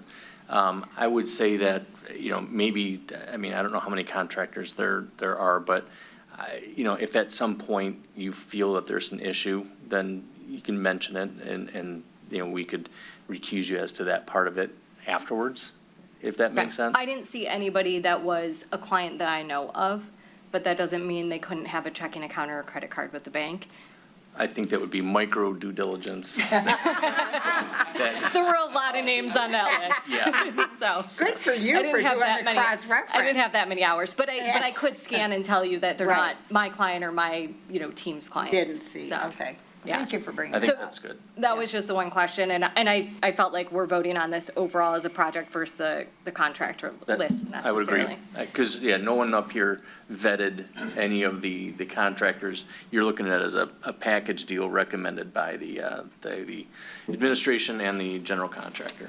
Okay, and then I guess my other question for Jason or for council, so we, a couple years ago, did the bond, and we had a certain dollar amount. We've been very fortunate from our representatives that we've received more money than we had anticipated. I know there's other work that needs to be done. I'm just curious, the kitchen was shown to us, but not really shown to us. Why are we not talking about that tonight? What is the plan for that in the future? I can speak to that a little bit. There was no detail behind it. So for us to vote on something that didn't have numbers and plans, I think that at least I had the opinion. And honestly, can I say, really, Jason brought this idea, to keep things clean. This is the original project, not add-ons later. We just need to we need to get this moving. They are waiting to get started. And so for us to wait, for him to do all the research, bring back numbers, we're going to delay this even longer. Okay, so that kitchen number's just like It's a thrown-out number. Yeah, the kitchen number It's a was whole just a number. budgetary estimate Right. number. It was just a as- placeholder. Okay, makes Yeah. sense. I don't want to delay the project, so. So I think that's why we thought, we'll move forward, we can Yeah. talk all that later. And this is for squaring off the building, but no basement and everything else that we've seen Right. along the way. This was, is this version number 1? I don't know. Because then the 5. basement was at version number 10. Yeah, Okay. We might be we might be starting to use letters now. Councilmember Hauser. Just to piggyback on Sarah's comment, we discussed it at asset. So I think, Mayor, maybe you would, we went through these numbers at the asset meeting last week, and that's when we decided we're not going to do the kitchen or the elevator or something. We're just going to stick with the basic plan. Yet. Yes, exactly. Yep. Okay. Can I comment on that? Yes, Councilmember Clausen. So, I took a tour of the community house today. Thank you, Alan. I know you're here. And so I do view the community house as, one of our signature community assets. I support investing in our facilities that residents actively use. And I think, I know we're not voting on the kitchen, but I wanted to add that I do think, it deserves some investment. I think it's a little awkward how we have this giant $4 million project and the kitchen's literally in the center of the community house and you're gonna have, it's the only thing that's not being touched, so it does feel a little awkward. And so I know we're not voting on that, but I would say, I'd look to the team to see we're already mobilizing contractors, we're already disrupting operations, we're already investing millions. The $200,000 that it would take to renovate the kitchen, are we gonna cut that out? Sure, that's the only one. I know the elevator, you said there's a company, we can come in and assess it. But I do think the kitchen might be something we wanna talk about, again, not necessarily here. And then if I look at it too, in regards to the numbers, it sounded like we originally approved $750,000 from the bond. We're now only approving 511, so it does, that gives us 238 for a kitchen, right? If we go back to what we originally committed to.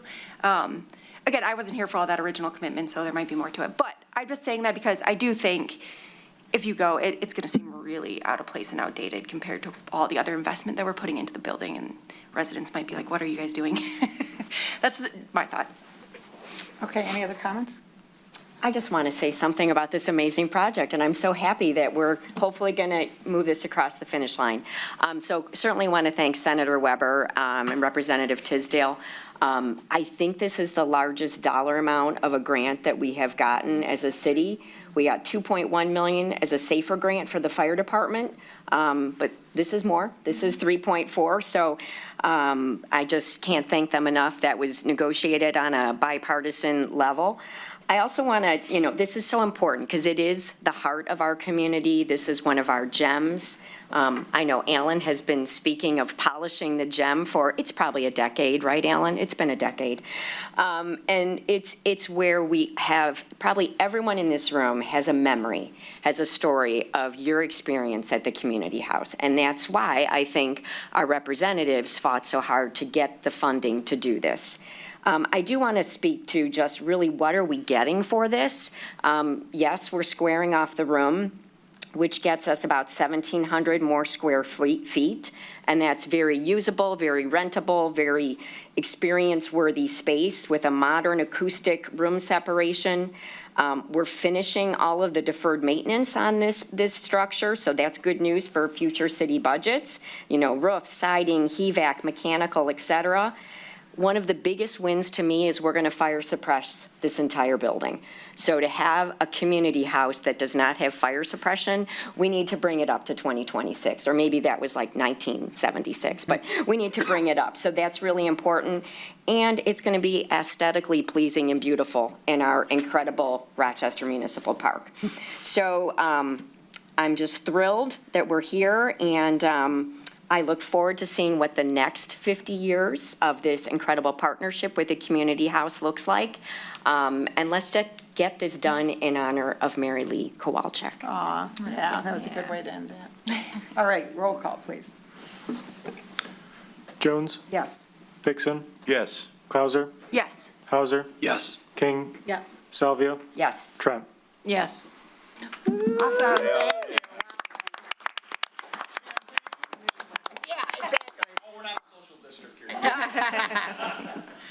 Well, building on that, Senator Weber, want to say anything? oh, yeah. No? Yeah. Yeah, kind of after the fact, but no, I appreciate all the kudos and it really, Rep. Tisdale, he wanted to be here tonight. He had a conflict, but him and his team did a heavy lift on this. But yeah, for Mary Lee and for all of us that have used the facility over a number of years, I know our Rochester area JCs, when we were more active, we had a lot of our meetings there and that kind of thing. So it's great to be able to get it.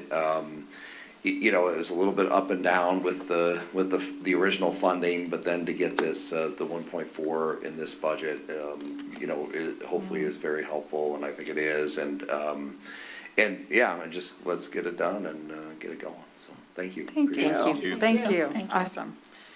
All right, continuing to talk finance, Anthony, Finance Director. Anthony's going to come up and talk to us about budget amendments and the receipt of the quarterly financial report. Didn't we skip one? The election plan. Oh, even Brian. Oh, did I? Oh, Election security plan? Election the top of the next page. Oh, I did. Perfect, because I didn't. I'm sorry, don't start yet. Don't mind me, I'm going to get I was everything so loaded. excited about the financial discussion, so, okay, we are going to consider it an election security plan that was put together by City Clerk Brian. Take it away, sorry. Yeah, thank you, Mayor. Put so much work into that, I should not have gone over, sorry. No problem. So the gist of this is, last year I attended a seminar from the Bureau of Elections, and they proposed this was a real-world event in which a car, there was a medical emergency through a driver, and a car had crashed through a precinct, and it was proposed to us, what would you do in that event? So some communities had what was basically an election emergency preparedness plan, similar to what the city's emergency preparedness plan is, but what happens on election day, what happens with the precinct, where do we go, what happens? So I started to think through what we would actually do. This plan is essentially my thoughts written down, and then I brought it to the department heads specifically police, fire, Department of Public Works, the ones that would really be involved in a scenario like that. So I brought it to them, we discussed it. We had discussions of what those backup locations would be. I didn't include it in here so we could give flexibility. What if a weather event affects this building and the backup? So I didn't want to, put it in wording there. It gives us some flexibility. And in it is basically what I would do, what the deputy would do, what all the different services would do, where we would go, and then how we would broadcast that that communication to the public. So I sent it to council. I received feedback from a majority of you. I put a couple of suggested changes in here, resent it, and that's what is before you tonight. So I know everyone has read it, and there were some questions previous tonight. Council, any other questions or input? I think I've already thanked you, but I have to thank you for putting this together. This took a lot of time. It took your insight to do it, and it's much appreciated. We obviously will feel more secure by having this in place. So it says consideration. So is this something we vote on? Yeah. If that's what You're looking for a vote from us? Okay. So I need a motion. Motion by Councilmember Salvia. Okay. And Councilmember Clausen, are you seconding or you have a question? I'll support. Okay. And I did have one question. Okay, that's fine. We have a motion and support, so go ahead, discussion. Oakland County, do they have to review this at all, or do we have to get it approved by them, or maybe you already did that or worked with them? So as it was presented from the Bureau of Elections, it was basically that local municipalities, so local municipalities run elections. The county is an oversight partner as far as results goes, but it's really the local municipality that would be running the operations. And the state provided a template for what that might look like, but this was really my creation. I did not submit this to the county, just to the council. Okay, great job. It was fantastic. Thank you for all the work you put into it. I did just want to say one thing. So Brian, City Clerk, just thank you again for doing this. To me, this just affirms one more time the great succession plan that happened between City Clerk Leanne and yourself. And, you've just taken a very professional approach to documenting everything that you've learned over the past years and just, are bringing our clerk's office even one step forward. So thank you. Good? Everybody good? Yeah, I can't say that any better, so. Okay. So ditto. So ditto. Ditto. Good. Okay, so roll call, please. Jones. Yes. Vixen. Yes. Clauser. Yes. Hauser. Yes. King. Yes. Salvia. Yes. Trent. Yes. All right, now moving on to Finance Director Anthony. Well, the room's emptying out.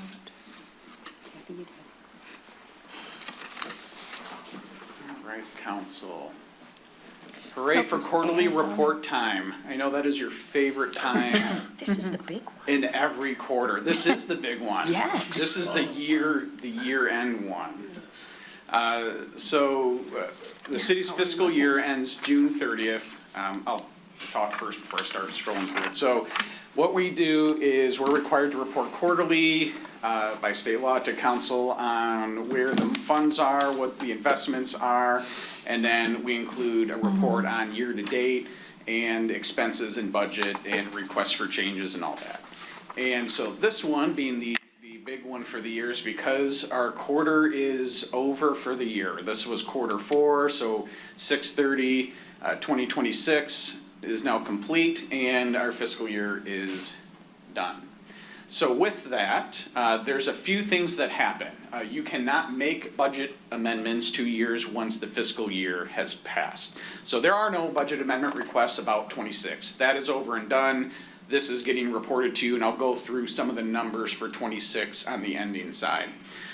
For the current year, however, and that's where the second page comes in, there are amendments being requested for this current fiscal year. So we're in the quarter 1, fiscal year ending June 30th of 2027. And the requests, and I want to read through these and then I'll go through and talk about the actual amounts and where we're ending. All of these projects and roll forwards are items that have already been approved and were in the budget. So these are all approved requests, these were in the budget, and it's just a matter of timing on where the project is.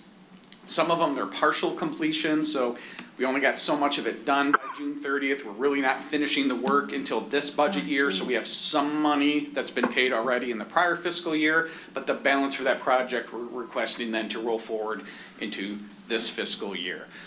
So I'm gonna run through the list real quick, and then I'll pause to see if anybody wants details on them, but just as a quick note, looking at our EMD software, that had to do with project timing, just to get that emergency medical dispatch software put in and up and rolling.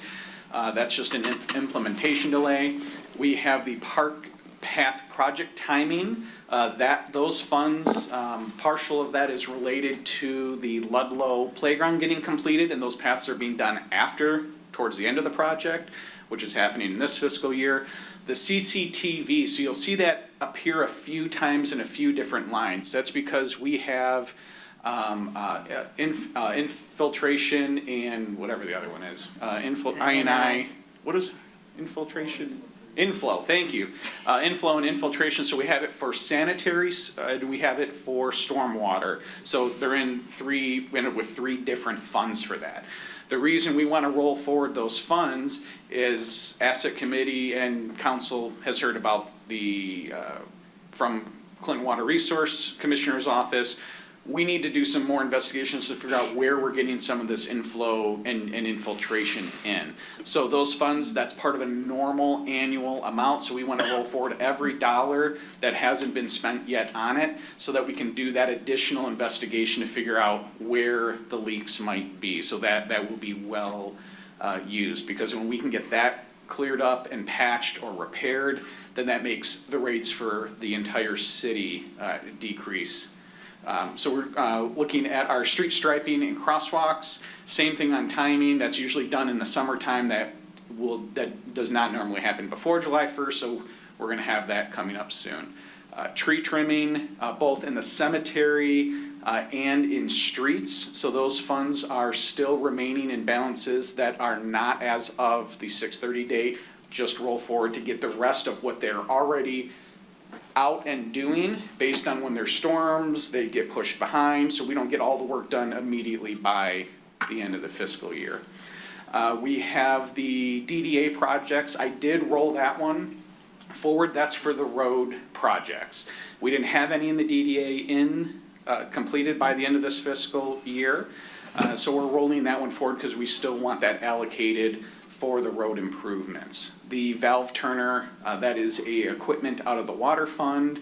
That delivery, even though that's been ordered, it has not been delivered and we have not received it yet, and we have not also then paid for it. So we're rolling that one.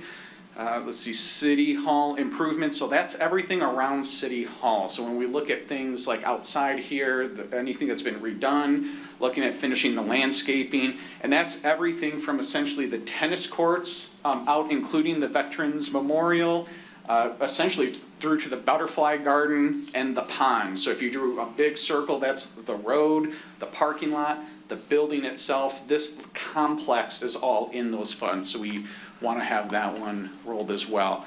The DNR grant match, so that $125,000, so council, we have the award, the $500,000 project from the state, and they're giving us 375. So the 125 anyways is our match for that grant. That Elizabeth Park has not been done yet or put out, so we're rolling that forward because we know we have that grant. We need the matching funds to be in the budget. This was already prior discussed, but I did not bring this forward yet, so we had the additional amount for the Kiwanis playground features that was discussed and approved. This is just putting the number in there because I did not have that in the amendment. We haven't had an amendment since the discussion. The same thing with the debt service on the fire truck. We do have the note. I know there's been requests to look at how much we want to put down on the fire truck. I'm working with Chief Scott. Once we get closer to the date, we're looking at maybe end of October. So before we get the documents finalized, we'll have a discussion with council to see, do you want 20%, 50%, 30%, we'll have a little more discussion just to finalize the number before we sign off on the purchase agreement. The last two, vehicle loan payoff request, that's the next item, so I won't go into details on that one. We'll talk about that after this. And then the $295 for the purchase vehicle timing, those are vehicles that have already been ordered. We just haven't gotten them yet or invoices. It's just a long delay from order to receiving it. So we're waiting on those, and they're DPW vehicles. All right, so I'll do a quick pause. Questions on these, and then I'll talk about the finances for the year end. I just want to make sure I understand, in terms of the amendment, when it shows a net change, because we're talking about this money, like, this was money that wasn't spent in '26, that was, allocated, maybe equipment, some of it's equipment ordered, projects that got delayed, so we're adding that money then to '27, right? Correct. Okay. Just want to make sure I understood. Yep. That was that. Okay. There's no questions, do we have to motion to do this, or is this? There is, He's I'll not go done. through He's the not rest of done. the items, Okay. and then if you want, you can do it as just a motion. One of these items, I think, is E, the municipal vehicle loans with general fund surplus. I think they're in both, so can we approve the budget if we haven't approved that item? Or do we approve them simultaneously? This is to put money in the budget to make the approval. So we don't have money in it right now to spend out of. Makes sense then. All right, quarterly times, let's talk about that really quick, and I know I will keep this informational, and if you want more details, we can go into as much as possible as you would like. So at the moment, the ones we'll focus on right now, draw your attention, 2 lines, general fund, and where we're at right now. So we are roughly 1.3 million on the surplus side in general fund as of this report. We will, and the reason that this says pre-audit is because there's still things that come up that get, when people give invoices, when they do that, and then the auditor, what happens is we put everything aside because we lock the books out. The auditor reviews everything and then says, yes, put that, go ahead and charge that back, and then we put that into the prior year to charge that down. So that's year to date, like right now. I would expect, looking at what there's probably pending, probably about another 300,000 will probably be dated back to 6/30 by the auditor. So that'll leave about $1 million, a little over, a little under, here or there, right about for the end of the fiscal year. And so that's the good news and the big news. And we had it large last year, right? It was like 1.9 this last year, 1.4 for this report. We knew it was going down. We've been talking about that. It's going to continue to decrease, but we're still on the surplus side, which is really good on that one. Just as a note, it's mainly on the revenue. So if we want to look at the expenditures and the revenue, like what's causing the surplus really to be there. There's quite a few things, but they're all big figures. So if we look at, say, building permits, for instance, we had budgeted 160,000, and those are at just under 360. So you got a couple 100,000 in building permits. We look at interest revenue. We budgeted 340,000 for the year. We're almost 200,000 over that in the fiscal year. Because we know, and we've talked about on the strategy side, we know we don't think, well, who knows at this point, that we're gonna have like 4% rates forever. But we had planned around the 2.5 to 2.75% to match the long-term Fed goal. So every time that's pushed out more and more, that's just additional revenue that's coming in.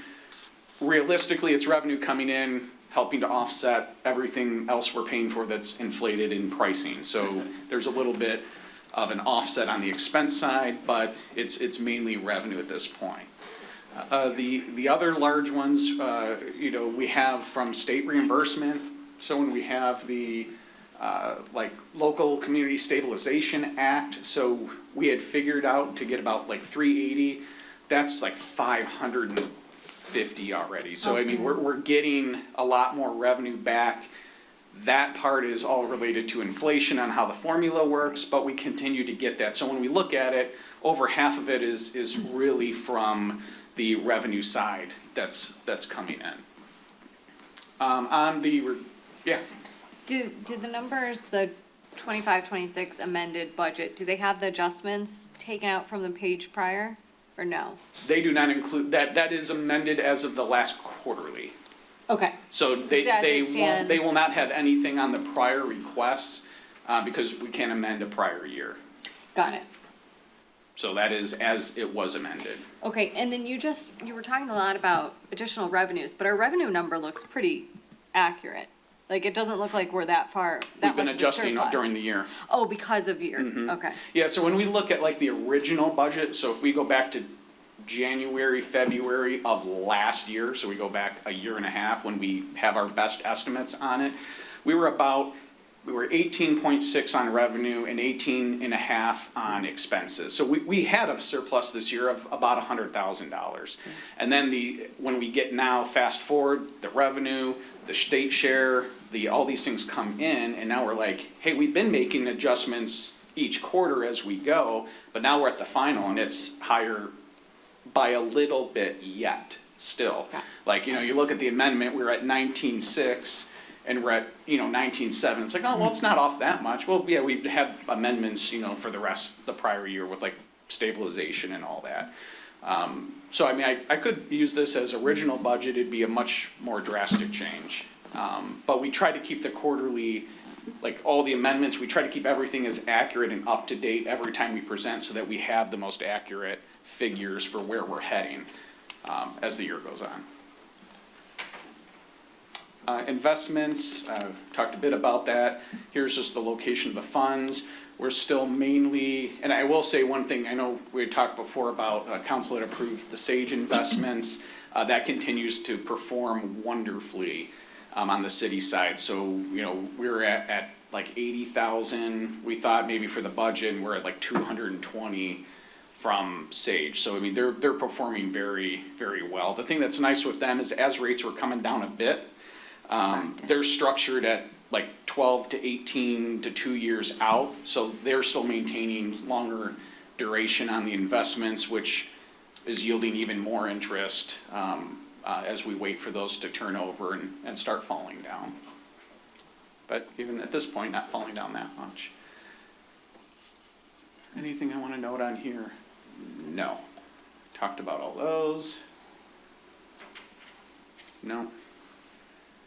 Trying to keep this relevant. Yeah, I could talk all day, but that's not that exciting. So I think any other notes? I like how all your KPIs are green again. Yeah, I love amendments, right? It just makes everything green. I will fall down to this section. So this was something that was new just from Jason Warner as we go through. We just thought that it was timely for a quarterly report so the council can kind of see the status on all the projects that were approved and where they're at. So this is more of a reference for you guys. So every time when we put this in, it'll have the most current estimated timing. Like, when is that going to happen? And so that's where these bars come in to have like, yeah, by the end of Q2, we should have this done, the brick grant's gonna go through March. So we're just, so you know kind of the timing, when things come up, when you might expect to see it for approval at a council meeting. So we continue to refine this, but this is just a list of all of the projects that you can see Jason needs many pages for. And these are just some of them on this, the big ones. So we'll continue that as we go. So I'll turn it for questions then. Sorry, And happy to I answer. was looking closely at Yes. at some of the numbers because I could not see them up there. You need a bigger screen. Councilmember Clausen. Thank you, Anthony. Great numbers. Did you have your hand up? You go first. Okay, I just have one question regarding the fund balance page. So I know we talked about this when we approved the budget, and I know we have an agenda item where we're going to talk about paying off some equipment. So regarding revolving equipment, are we still on track to have some process discussion around what do we do in the revolving equipment fund, forecasting, planning? Are we thinking about that? Is that going to happen? Yes, and so what Marcy and I did is we actually added it into council discussions for the goals and objectives cycle. So we will have specific discussion again on the policies related to not just revolving fund, but how we, the city, handles and wants to handle fund balances. So we thought that'd be better than. Yeah, I wasn't sure if it Doing was going to go to one-offs. budget committee or how that was going to happen. We thought it'd be better for all of council. We'll have some at the subcommittee, but really it's been in a point of contention at times between all of council, so we figure it's probably better to have the discussion with all of you together so that because we don't know all of your ideas and reasons why in that, so we'll have a good discussion and we'll get an updated final adjustments as we need. Councilmember Clauser. Looking at Jason's project list, the community house numbers are different than what we just talked about. I'm assuming that's just because we just talked about it? Like it says 700 from the city, but we voted on 511, right? Okay. Yeah, this was all as of old information. Okay. So now, when the next one comes in, it'll now have updated with all of the new figures, the 3.9, and, now that we have it approved and we have actual numbers, quotes Yeah. and things, yeah. Okay, and I should have asked this during the community house. The 22,000 that we've already spent from the grant, I'm assuming that's designs or architectural stuff or something? Soil That was- testing, designs, Got yeah. it, got it, okay, thank you. And wasn't that sort of done just to go through the process to make sure that the grant was paid? Isn't that sometimes when you do a smaller amount? Yes. Spoiler alert, to make sure that grants are really there, I do tend to put in You invoices. start with some invoices. I want to see the money comes in. Right. I feel much better then that I know that it's Of available course. when they actually write a check. Of course. So, yes. Yes. Mayor Pro Tem. Yes, I have one question. On the performance indicators, actual versus budget, that first one, it says self-insurance. Did we get, I thought we got away from self-insurance. We did, it's really the healthcare fund. I never asked council to rename it, but I can rename that. So really this one it's the same fund, so we use that as a pooled fund, so all the different departments, the healthcare for the employees, we're no longer self-insured. So that money all gets charged and transferred into 677 that then pays the bill. So since we're now a few years out of it, I'll update it and just make that the health insurance fund versus the self-insurance. I thought maybe we'd gone back or something. Do you need a motion? Do you need a motion to change that, or can you just do that? I can just do that. That's fine. Yes, we'll go with that. Good catch. That'll be okay. Any other comments or questions? Thank you. And yes. Megan let me know that there was a hand raised on the Okay, Zoom, just so okay. you know. Well, and I'll ask the, Councilmember King, do you have one more thing? And then Yeah, I have thank one you. more thing. And I know we talked about it a little bit before, but with the Clinton River Trail, we were very fortunate for the 2 washout spots. The one I think is completed. I don't know from a invoice standpoint if it is, and if it's in these numbers yet. And the other one is making great progress. I think we're just waiting for final resurfacing. So I think we have pretty good visibility into the overall cost. So I'm just curious, we allocated, we did the bond for the skate park, for the trail, for the community house. We have those funds. I would love to see them put to work, so. Yeah, we don't want to talk about that now because the grantors don't know anything about that yet. So we want to get through them paying their portions, then we'll come talk to you about what When might be it's all left on said our and done, side. it's all paid and, yeah. Okay, how long are we talking? We It'll be money right that we- after the project's closed out. Yeah, probably a month. Whatever the final, when everything's done in invoice and we have finals, And then the we invoice submit checks. the reimbursements out. And then once we get the money in, then we'll know where we're at with it. Any funds that are left over, and I talked to Kristen, who helped us get quite a few of these at the county. She said each grantor's a little bit different. So some of them might be like, hey, we have, 300,000 of yours left. Are you okay if we still spend it on trail stuff, but maybe not the washout since that's done? Could we do it on some other enhancements? and she's had success with that. But we're still finalizing who's paying for what, because as City Manager Banda stated, we want to get the maximum utility out of the dollars, whether it's matching, not matching, and all that. Okay, I'm just focused on the bond portion because when we did that, we didn't say it specifically had to go to the trail. We did a bond, right? And I think some money was set aside of like, what if we had to spend more? There were a couple other things we talked about using it towards. We're paying we're paying interest on money, then we're not putting it to work. So I'm very cognizant of that. And wanting to put it to work. Absolutely. Anyone else? Any other comments? Good point. Okay. Is there more? Oh, yes. You're doing all of it, so we're going to talk about the vehicle payoffs next. That'll be a separate item, so now the request, if council's good, is to motion to amend the budget with the amendments, if council's okay, as presented for the fiscal year 27 budget, and accept the 26 quarterly financial report. Who wants to say all that? Councilmember Hauser? The caller. Do we have ask questions on our finances? Yes, from the public comment, yeah. Okay. All right, Megan, there's a caller. Yes, caller 651 if you want to unmute. Hi, Jane Turner again. Hi, Jane. I wondered if the city has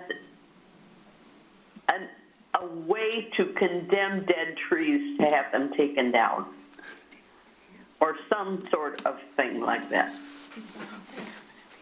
I can answer real quickly if you don't mind, Mayor. Yeah. Right, so if it's on private property and not affecting public property, no.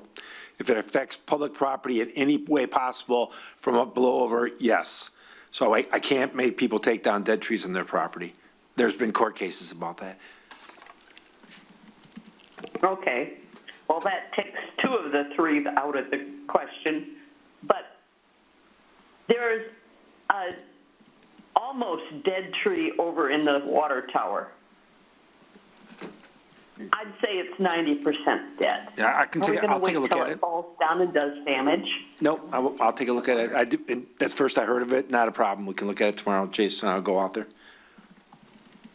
Okay, so we have no control over private property. Correct.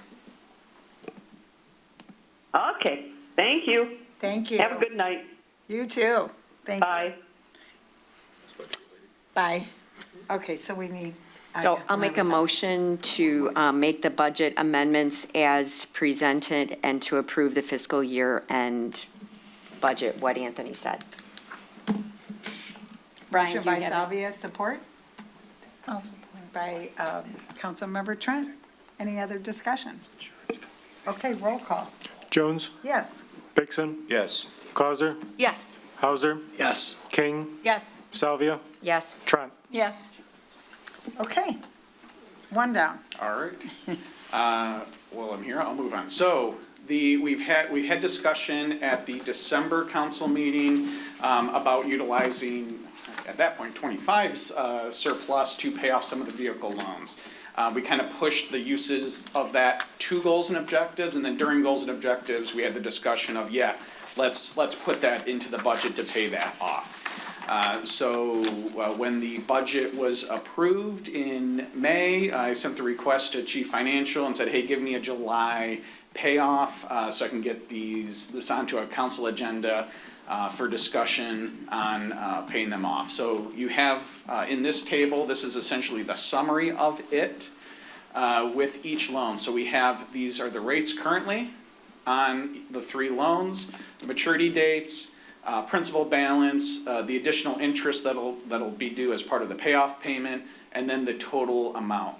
The per diem rate, that's just every day after July 31st, if it takes longer to get a check or balance or whatever. And the same thing conversely, if you get the checks in out this week, there's always some squaring up with when they actually apply the funds and pay them off. So with that, this is the request before you tonight is to execute this payoff for this number right here, the 419,8 9789.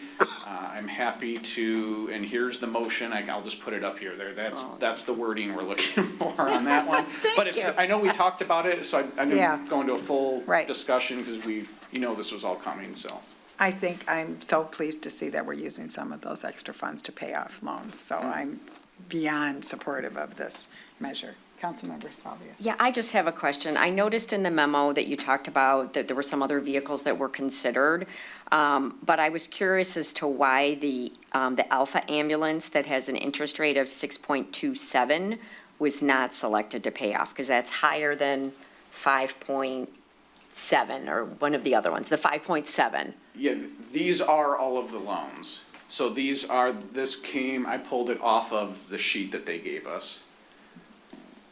So And that may be a difference between effective and APR. So on I'm the reading rates. off the budget document you just gave us. So are we paying off the Alpha ambulance? Yes. Okay, so It's that's the those three. 627? And I don't know that they gave me APR or if they gave me, I'm not sure what version, but it's these three right here.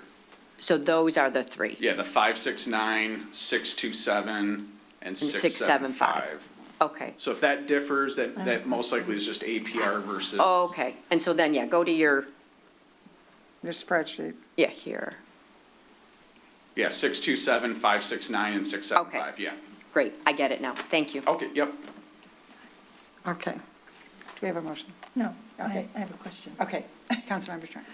Yes, could you just remind me how much money is saved doing this? Is it, we pay it off, is there money? You're the net between the interest, so you're, roughly about 2%, 2 to 2.5 on those. On, 418. yeah, basically on the 400, so $8,000 a year. And we Right had a around few there. more years to go, you said? Yes, yeah, they're all 29, different. 33, okay, so it's, 29. so it's $8,000 a year total Yeah. we would be roughly. saving. And then we get, so we don't really have a real rough total, we just have to do it in. Each one is different. Yeah, and the other thing too is if we look at the payoff versus sitting in the bank, it's really the difference between what you can invest it at for us. I see. And what the rate is. So if, we're at 3.75 right now, so if we're at 3.75, then you're paying, 2.5% more, you're paying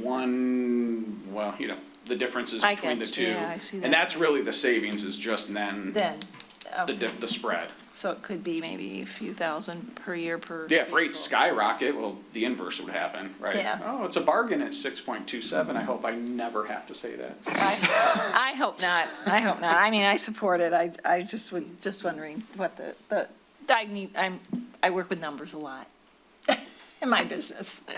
Councilmember King. I'd like to make a motion to authorize Treasurer Maggio to, Sorry, I moved. Here we go. to pay off 3 vehicle agreements not to exceed $421,000 in case the per diem comes into play, Oh, thank using general fund surpluses. Okay, motion by King, support?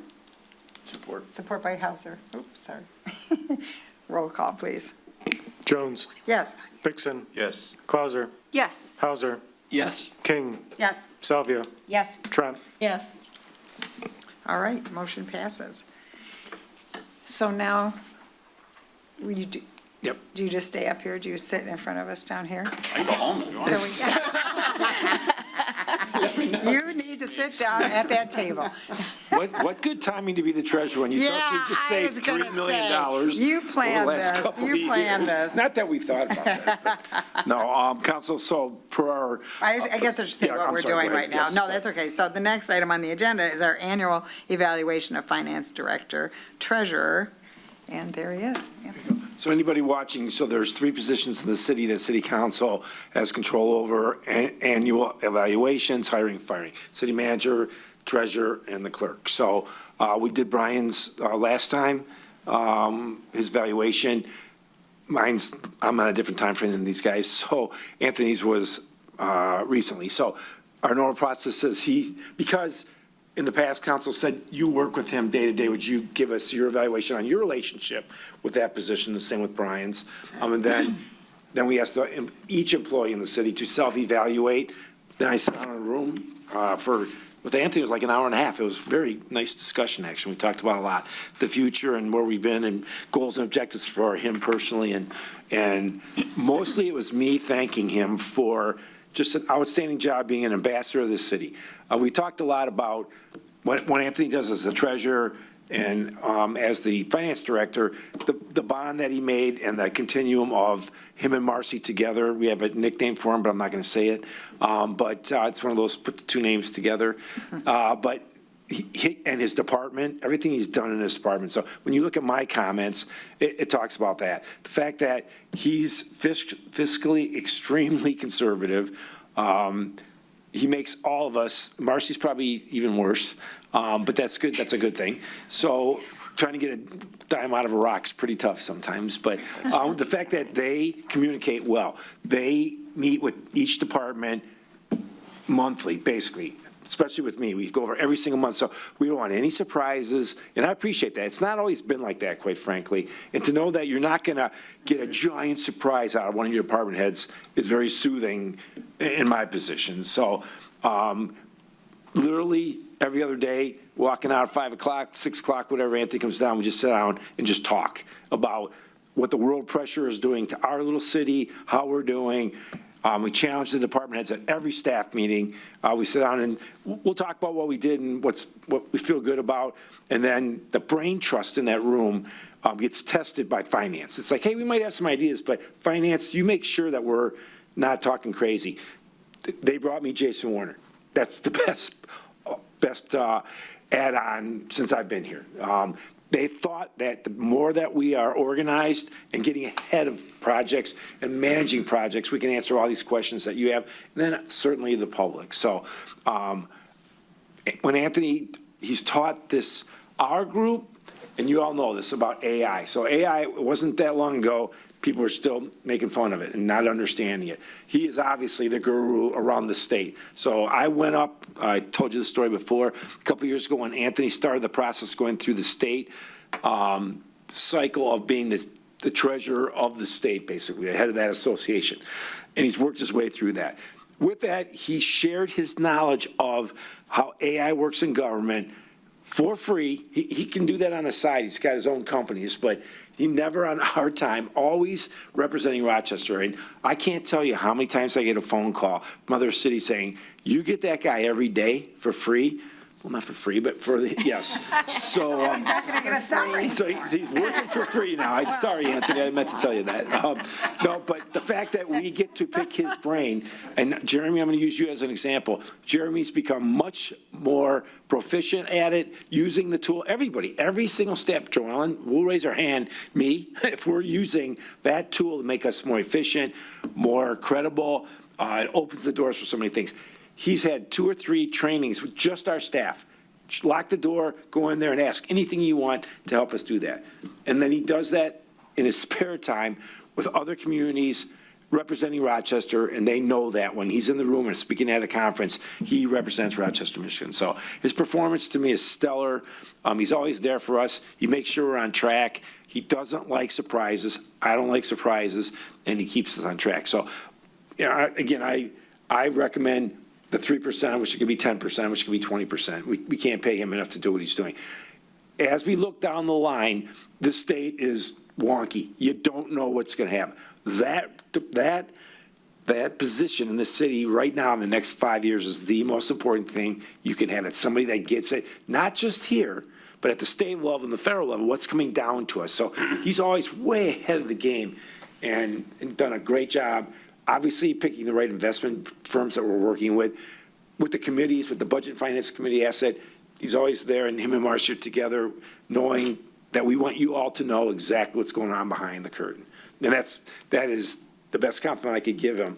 That's not easy to have people in your face all the time or in the weeds, but they never get frustrated with that, and that's a huge strength to me. So I couldn't be happier from my side of it. And again, I know you don't get to work with him day to day. You see what he's just done, but from my point and my team's point, 100% in support of everything that Anthony does. Okay.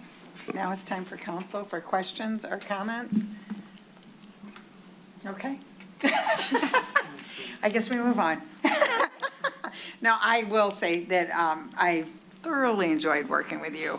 And from the day I got on council, you were one of the first people I met with my probably really dumb questions. And you never make me feel, and I think actually, Councilmember House and I sat down and did kind of Finance 101 when we first started. And you're just very gracious about it and talked to me in a way that I understand. I send you check register questions all the time.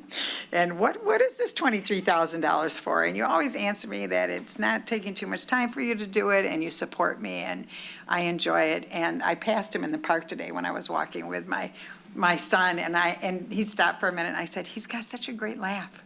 Like, you are a great laugher, and it's like you're happy in your job. You enjoy what you're doing. And watching you and Marcy work together, and I believe you're training Marcy, and you guys are great partners, and we're lucky to have you. I really feel strongly about that. You run one of the most important departments, and you do it in a stellar way, as you said.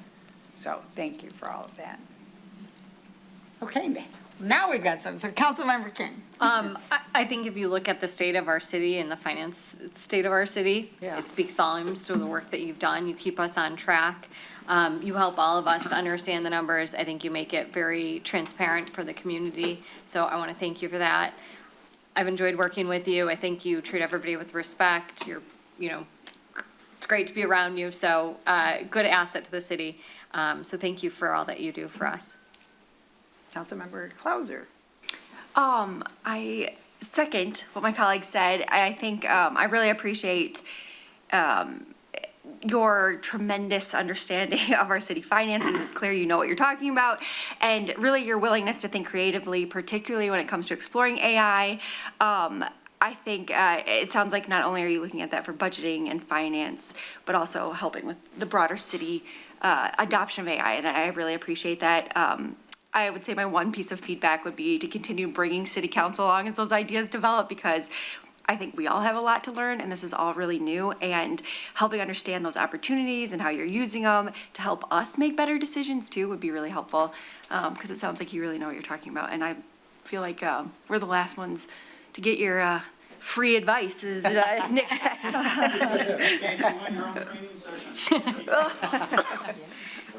It's a great offer. Councilmember Salvia. Thank you. But, one finance person to another, just want to thank you, Anthony, for all you do. And, noting that Marcy is here in the audience too, you guys are a great team. And I love watching you guys work together. You're a really good team. We're blessed to have both of you. And echo the city manager's comments, council's comments, and just, keep you clearly have reach, beyond the city, with the state and the federal level, evidenced by all the grants that we have received. You were kind of leading that front when no one else was really being able to get grants. You were leading that. And I do really appreciate the AI influence. You have to get involved in that. And I really do think that you're bringing assets to the city by what you do there. Thank you. Councilmember Hauser, I'll just go down the line here. I'll echo what the mayor said. I think one of my first meetings was with you and Marcy, and you really were patient and tolerant with a lot of my questions as to how the process works and getting an understanding. So your selflessness in that is much appreciated. We're very lucky to have you, and we're lucky to have Marcy and DPW and the police and all the individuals who work for the city. We've got such an incredible amount of talent in this administration building here, and you're one of many important people, so thank you. Councilmember Trent. Yes, I mean, when you get down this far, I just kind of touche. There's nothing I wouldn't disagree with. Though I can add a little bit, because I've been working with you for a few years now, and you always answered my questions. You're very quick at answering them as well, and so I really appreciated that. I mean, even with the Paint Creek Paint Creek Trailways Commission that evening when we came in, and I was like, hey, how do you get the PowerPoint to work? And You answered the phone, and, yeah, that was great, and I got it up and got a big thank you from, got the person, huh? Remote IT support. Yes, remote IT. I said, no, I see it. I understand. I've done it before. I just hadn't been the one setting it up here. But I mean, just like things like that, and you didn't sound like didn't sound huffy or just like, hey, no, did you get it? Oh, that's where you're at. I go, yeah, I've got like 15 people here trying to get that going in that meeting. But you always take initiative, especially with the AI, really shows how much initiative you take and to research the best practices. I know no good deed goes unpunished, maybe at times when you're trying to show all the bells and whistles, but I really do want to say thank you for that, working in the world that I work in and with with web development and everything. So, yeah, I'd like to say thank you, and that also add on, we all know you started here when you were in high school, right? Just out of high school. And you're still at the fire department. Yes, and I would just ask you to please keep up with, we don't want to get into Westworld with it. When the bots start taking over, would you just give me a little warning, and I'm heading north, okay? I trust you. Go to will the just- thumb. Yeah, so you'll just, yeah. Yeah, right, because I've been reading, they've been getting a mind of their own. I'd love to discuss that with you later. Thank you so much. Mayor Pro Tem? Yes, Anthony, I think you do an outstanding job. Unlike the mayor, I can't remember the first time we met. It was a long time ago. But I remember, I liked the way that you worked your way up from when you were an assistant finance director to the finance director. And I think the thing that we all like is, I don't think we ever worry about the finances. We don't worry about, all of a sudden there's some budget shortfall. So I feel very confident, and that's what we want. So thank you, and keep up the good work. Make a motion for the 3%. Yes, correct? please. Okay, so someone needs to make a motion for the review and the 3% increase. Mayor Pro Tem? I'll make a motion that we accept the review, and we give a 3% pay increase to the city treasurer. Support. Support by Salvia. Roll call. Jones, Yes. Vixen, Yes. Clauser, Yes. Hauser, Yes. King, Yes. Salvia, Yes. Trent. Yes. Thank you so much. Awesome. Thank you. Thank you. Yay. Thank you. Another one time, another year. How many years, how many years is it you've been here? Total. Fire department was 2003, and at City Hall was 2009. Started as the cashier at the front Oh, desk. what a time. Wow. Been in So you're a many baby. positions here in many departments. Wow, that's awesome. We're Yeah, lucky. good. Thank you. Yeah, thank you. All right, we're on to reports, the various boards and commissions. We're going to start with Councilmember Trent and sustainability. Yes, so the Sustainability Committee met on July 13th.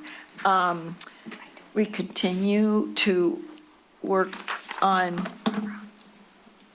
Did I miss That's something? okay. I'm sorry. No, No. it's okay. I just want to make sure I was, anyway. So, anyway, we met July 13th, and our primary focus is developing a successful rollout strategy for the city's food waste diversion initiative.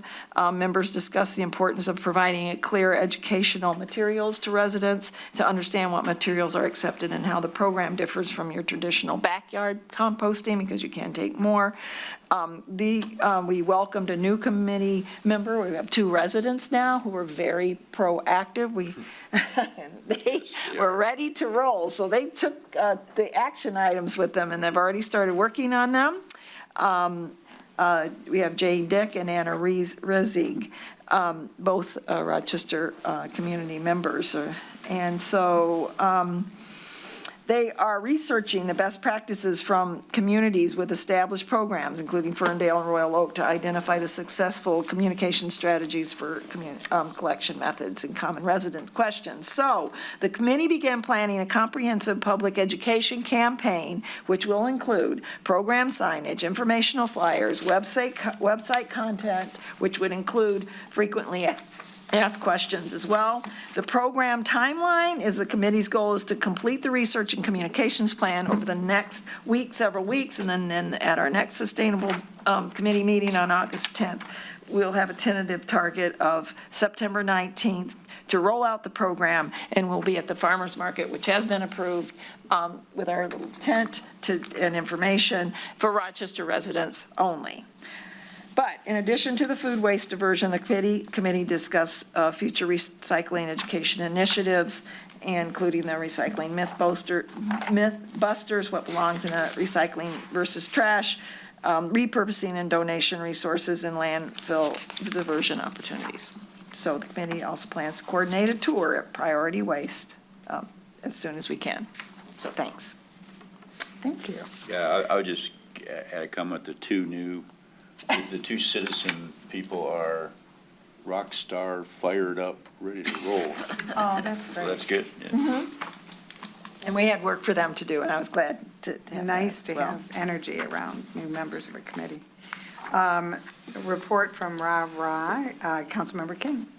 Yes, we had our second quarter budget amendment that we approved. So I'll share a couple of numbers from that. Let me make sure I have the right columns here, sorry. The 2026 second quarter amendment, revenues of 3.8 million, same with the expense side. Starting this year, or last year, we implemented a capital fund. We just had a general fund. We've now allocated a capital fund. That way, the organization can better start planning for larger projects. One of those that needs to be done is the parking lot. We thought maybe we could do a mill and fill. They did some core sampling. It needs to be torn out and redone. That'll be about $100,000 or more. So it's not on the agenda right now. We'll look at getting that into the budget, but we have a good, strong fund balance at 20%, which is, I think, $729,000. And then the excess went into the capital fund, which I believe is around 400,000 or so, and then we'll spend it down. So I think it's projected to be 236 at the end of the year because of some of the capital projects. And then we'll look at, what rolls into it for the next year and additional capital projects. But I think it's a far improvement to the planning that they're doing, a lot more financial discipline around it, and we're getting really great transparency in the numbers. The registrations for the year have been phenomenal. Camp signups have been phenomenal, great demand. There's been some softness in certain areas like activities. There's just a lot of events that are happening like daddy-daughter dances and other things in the community and with other organizations. So they're doing a little bit of trying to see what works, what doesn't. But certain areas like sports and camps, those are really just having such great demand, which is great. Event stuff, a lot going on. Today is the 27th, so what's coming up? We've got Movies in the Park coming up on the 31st on Friday in Long Meadow. On the next couple of Thursdays, there's Bites and Beats at Lions Park. That's continuing. Some other movies in the park. Monthly there's Parents' Night Out. The next one will be on August 15th. So a lot of good activities coming up there. And I think that's the big stuff. Awesome, thank you. All right, Budget and Finance Committee, Councilmember Trent. Hi again. We had a nice meeting on this past Friday, and so we had the fire chief, Scott Demoff. He presented his goals and objectives. He was the third department head to do that. It was very thorough. He reviewed the projected fiscal year-end budget through 2029, which was very helpful, and he projects the cost to increase by only 10.7% overall. And then he talked about his objectives and accomplishments in 2026. He said he focuses on cost savings every time they're working on their budget, so that's always good to know. We were also given a 2026 Medicare rate analysis and recommendation increase for different types of EMS services. I didn't know there were different types of services, but there are. And we are less than all the communities that he looked at. So he's gonna be talking about that coming forward. I'm not going into detail on this, but he also said the new ladder truck is projected delivery date is in October. And there will be what they call a push-in. Yes. Yes. Yes, I did not know about push-ins. This is the thing. Yes, they actually, a lot of people must push it in. Unless, I don't know. Yep. I don't know. I think that's how it works. I don't know if they're asking us. Maybe we just sort of get at the end and so we do that. But it was interesting. So then we did a first pass on the master fee schedule because as we talked about, what a good job Marcy does. She is running the meetings and there was a lot of discussion around it, but she wanted to get ahead of it because sometimes you're at the, we like you for getting ahead of things, so you did, and there was a lot of discussion around the annual rental registration and inspection fee, which that will be coming with more detail. And she wanted to give us time for the Budget and Finance Committee to discuss the recommended increase and then bring it here. Okay, now that we've had 3 department heads provide us with goals and objectives, those goals and objectives will be sent to all the council members, not by me, but by Marcy or someone, right? Well, they're in the budget currently, so they're in the public, published budget on the website, but if you would like them sent to you, I can do that. Yeah, that would be good. Thank you. Thank you. And guess what? We have a budget workshop dates for 2027, and I was informed that everybody needs to look at them closely, so there will be no surprises. So that's January 23rd at 9 a.m., February 27th at 9 a.m., and March 6th, 9 a.m. if needed. So please send this to Marcy way ahead of time. If you have any vacations, any thought of a vacation, any thought of anything that could look like a vacation on that day, all right? That was what I was told to emphasize. Thank you for saying that.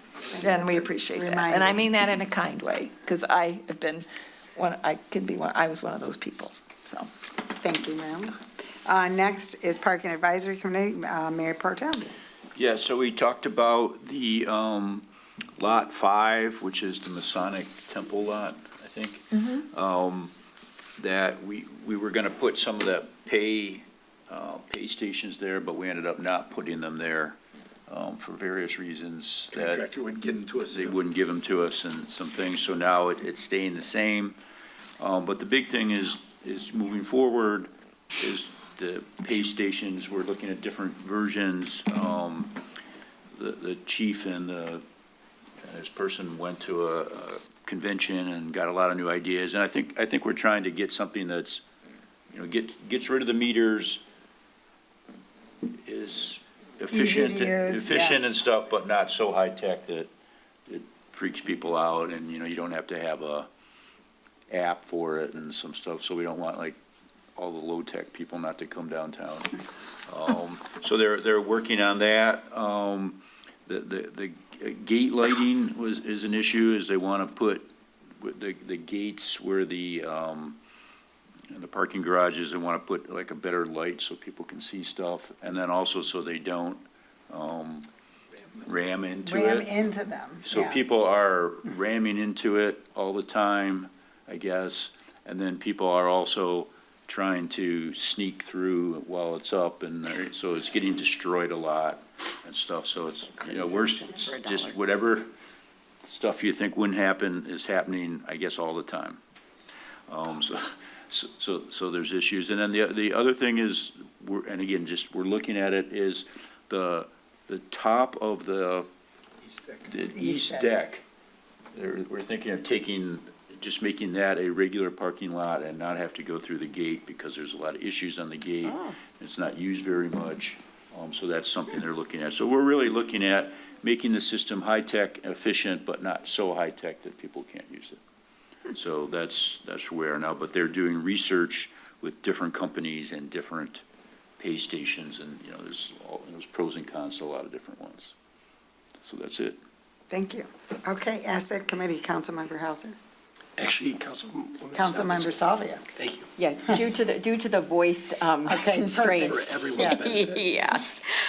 So, asset meeting, we talked mostly about water rates. So Raftelis, our consultant, does a really good study in terms of all of the capital needs that we have to put into both the city system as well as what we're expecting to get from Great Lakes Water Authority, as well as from the sewer side. You know, we all had the presentation from Oakland County and what we have coming there. So I'll just say that, you know, we have a smoothing process to try to smooth the rates. So it looks like it'll probably, I'll say the bad news is it'll probably be an increase, but the good news is it'll probably be similar to last year. So that'll be coming to council so we can review and ask all the questions on that.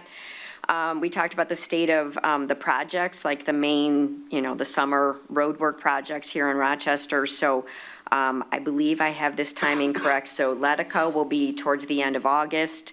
The Runyon section will be early September. Where are you, Nick? I can put eyes on you. And then, but Great Oaks, we're going to push until the spring. Okay, good. And then last thing we talked about was, did we want to consider any sort of sprinkler ordinance to match what Shelby does, since we get our water through Shelby? And we decided we really wanted to focus on education and encouraging people to use the separate meter for when you have an irrigation system. And Colin brought this great graph that I know you probably can't all see, but there's red spikes. And that's exactly when everyone turns on their irrigation system at 6 a.m. So it's, you know, there aren't spikes due to showers or anything. It's due to irrigation. So it's very informative. And I think we were kind of encouraging people to do every other day. We're not mandating it by any means, but to just maybe go try every other day. to set your- Conservation. Yeah, for conservation reasons. Mm-hmm. All right, that's great, thank you. Pink Creek Trailways. Sorry, is that Councilmember King? No, it's me. Marilyn attended this last one. It's me again. I was really quiet because I knew you guys had to hear a lot from me, and so I just wanted to take note that I had Your not. reports. Well, I did a good job I did my best, I'm gonna say, well, maybe I did, but 3-hour meeting. I condensed it down the best I could, okay? So. Yes, so I want to thank the trail manager, Ingrid Cliffel, and the board commissioners for their continued dedication to the trailways, and the people who do attend, as the friends of the Pink Creek Trailways always attend as well. And so I just wanted to say I really appreciate them after this meeting, especially. So Clinton River, we got a Clinton River Oaks update from Simon Rivers, Oakland County Park Supervisor of Planning. He gave a presentation on the newly created 128-acre Clinton River Oaks parcel. You know that we gave that to them as well. It was two Rochester Hills and us, and then they bought some land from Letica, or the old Letica property. Public engagement sessions were held both in person and online, very impressive, and the input collected reflected consistent community priorities: better trail maintenance and signage, improved restroom facilities, no surprises here, and increased accessibility while preserving the park's rustic character. They don't want, Disneyland, they do want to be out in nature when they want to be out in nature. So then the next item was Eastport Village easement. Now, I don't know if all of you know that, but Mosheri is building a new development right on the trail. Doesn't happen a whole lot. It's called Eastport Village, and it's in, I think it's Lake Orion, right? So they were asking for water and sewer easements, so they received a conditional approval. So they're, Trailway Commission doing their job. Stormwater easement approval was tabled for further review. That is because these are all easements that have, they need because they need the Pink Creek Trail to be used, or they need to use it. So the stormwater easement is based on the detention pond that when it goes over, the water when it gets past the water level, it will go into the Paint Creek Trail. And that's the problem. That is an issue. And they're all wanting to make sure that everybody gets that one right. We don't like a lot of water on our trails, and we don't want them collapsing. The trail connection request, there was a fourth request, and it was returned to the licensing committee for additional consideration. Apparently, you're not supposed to be connecting your homes to the trail, and a lot of people do. So City of Rochester Hills Bridge Repair Project, they are going to repair 4 bridges within the City of Rochester Hills. They gave a very thorough architectural detailed document, and they detailed the architectural plans, including photos of each bridge, and the construction is targeted to begin in late October to minimize disruption to pedestrian and cyclist trail use, so they'll be giving information on that. It'll close the trail from Tinkin to Dutton for at least a month. There's no. It's bad. That stretch just does not have a good alternative to get around it, unfortunately, so. Yeah, that was basically, So when is thanks that? for sharing that, because that was. It's part of a much larger project. They're doing, I don't know how many, I thought it was more bridges, but it across more? the city. But It was there's a kind number of of project- confused, oh. There's a number of bridges they're doing across the city. Oh, They're okay. trying to consolidate those to be at the same time and have it be 4 weeks. So when is it? They were saying they were trying to make it towards the end of October, but based on, Councilmember King is what they said. It's going to be the tail end because they're trying to, they don't want to have it in, when it's warm, but October's kind of warm too. But Thank goodness. yeah, it's a lot. We will be open east-west. Yes, so, yeah. I like north and south, but I like north and south too. So that was great addition there. Bridge 31.7 ribbon cutting will be held at the end of September, but the date has not been chosen. The Labor Day Walk, which is their fundraiser, will be on Labor Day. That's still scheduled for that. Anybody who wants to support that or be a sponsor, please contact Ingrid Cliffel or me, and I can send you to the right place. So the trail manager's report, last but not least, bike patrol position, Dan Butterworth, who has served as a Trailways bike patroller since 2018, has notified Manager Cliffel that he is no longer able to continue in this role. The Personnel Committee will meet to review the position's job description, after which the commission will post that opening. So, staffing support, the commission discussed creating a new position, and they have, I think, for a while, I don't know if, about a new position to support the trail manager. I don't know if it's new, or I kind of heard Talk on and Okay, off, but okay, it hasn't been approved previously. Okay, yeah, that was correct then. It's support, and so Manager Cliffel has been tracking the actual time required to manage the trail and its ongoing needs. With the added workload from Eastport Village Development and other things that keep cropping up, there's limited time remaining to complete the standard duties of the trail manager role. Okay. That's it. I'm going to move on to my report, which is Historical Commission, and it is not going to be nearly that because the meeting was very short. The agenda was short. There were 5 students from AI that came to observe the meeting, which was interesting. They focused on the end of the year budget, the fiscal year end, and how the revenues and the expenses on their year. And then they also talked about Founder's Day next year. It's going to be March 31st, and they right now think that the speaker will be about the Underground Railroad because they believe someone buried at Mount Avon was part of that, and they are trying to do research to find out more details about that. And our meeting was July 23rd. Report from Wellness Committee, Councilmember Clauser. The Health and Wellness Committee met, speaking of energy and excitement. It's kicked off, guys. So we met and we talked about, with Joe Ellen, talked about the current employee wellness program and how we might be able to expand that over time. I thought it was a really productive discussion and we've got some next steps. We're going to have a next meeting. We don't know when yet, but we're going to have one.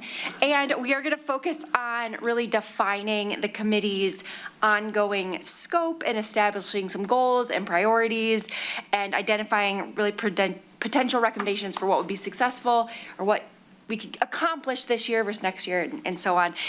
Because if you think of health and wellness, it's broad, right? You put so much in that. And so we really want to make sure we're focused on some clear goals and priorities. We're still in the early stages, so anyone who wants to be involved or has ideas, we're all ears. There is good energy on that committee. I saw that. There's lots of excitement. We're going to do great things. I saw the list was Okay, amazing. is there any public comment? Anyone here that wants to share anything? Okay, Megan, anyone at home? We have no one online, thank you. Thank you. All right, city clerk, this is an exciting time of year. Yeah, as you can see by the room setup, it's a little different. I kind of like the side. I like you guys over there. Yeah, Yep. Like a bullpen. Yes, I like it. they're like the auditors. I like it. I like them. I don't know, I just like the setup. So, yeah, we're on, day 3 today was finished for early voting. Early voting began Saturday. Saturday, we had 25 voters, Sunday 30, today 36, so it is creeping upwards.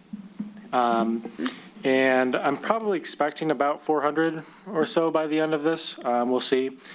For absentee ballots, I've sent out just over 3,100. I've gotten just over 1,000 back, so about a third. And then the election is next Tuesday. Wonderful. City manager. I just want to focus on him and Megan and the team, DPW for help and support these guys getting all this stuff schlepped around. 9 days, that's a long straight thing, and then you still have to look forward to November. So we appreciate it, residents appreciate it. We get a lot of good comments that they take it seriously, they're always there, consistent. With the spoiling of the ballots because of like Morrow dropping out of the race, that made another challenge to them. They didn't even miss a beat. So I appreciate he keeps me informed what's going on in council. So that's basically all I have. And this, thank you for everybody that was very considerate about the smoke situation. So Nick and I had a meeting with Priority, the Priority new CEO. Intense, would you call him, Nick? He is unbelievably experienced. Everybody around the country's had a shot at this guy, and Priority got him. So there's a memo, the press release just went out, and he's the real deal. I've never seen anybody come in that intense, and with his own money also invest in this. So I think you're gonna see them do everything they can. He was really upfront about some of their, I'll just throw a number, some of their clients are $11 a household. Most CEOs would say, I'm not worried about that, Tom, because it doesn't make any money. That's not how he is. He's trying to fix everything that he was handed quickly. And we have names, we have faces, we have numbers, Nick calls. It's taken care of like that right now. So we are on his preferred list. So not every community is, quite frankly, but he wants to keep us as a client and perform at 100%. And he showed us, in his brain, he just had all the documentation of every day since he's been there, what's been fixed and how 99% of the routes are being picked up. Yes, refuge was a problem. The residents were very good to the workers about the smoke. So imagine being on the back of that truck in the smoke and the heat for those days and then having people screaming at you. So he was appreciative of that. We're appreciative to our residents that treated them very respectful. People were bringing them out drinks and stuff. But so that was a really good meeting Nick set up with him, and I think you'll see nothing but better service as we go on. And we were pretty lucky. We've had just a few consistent ones, Deer Ridge, a couple streets, but he took care of them immediately. So we're real happy with that. That's all I have. Thank you. City Attorney. Nothing, thank you. Mayor Pro Tem. Yeah, I have two things. One, speaking of the bad air, I commend the DDA for making the difficult decision on Friday for canceling. Yep. Nobody ever wants to do that, and I thought they did the right thing. And then the next night, I thought it was very successful. I saw some of the council people there. It went well, so the DDA did a good job with a rough weekend. And then the the 50th annual tennis tournament was last week. It was the largest draw they've ever had. So it was successful, and the juniors are this week. So there was the adults, and now it's the juniors. And no, as I ran into Christian, and You got robbed. I had the tournament won until I didn't. And I thought about pickleball for a few moments, but I came to my senses and said next year is a new year, so that's what happened. So thank you. Councilmember Trent? You guys probably already know this, but I will just repeat it publicly, that the city of Rochester is one of 4 finalists that were determined by a small voting board to compete at the Michigan Municipal League's annual convention to get the Community Excellence Award. For the mini forest. For the mini forest. We are there. We are competing against 4 cities. One of them is Berrien Springs, called the Playground of Kids' Dreams.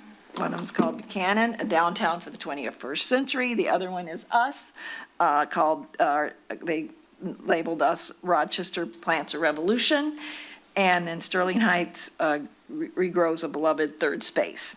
So there were 20 admissions. So we did well. The convention is October 7 through 9. Everyone is invited. And we will need to be on stage or to present with the other 4 we are competing against. We get 5 minutes, and then we will have a table at the event as well. And I want to thank the planters, Councilmember Causer and her daughter, and Councilmember Salvia and Councilmember Hauser, and all of you who came to the ribbon cutting. You were a great support.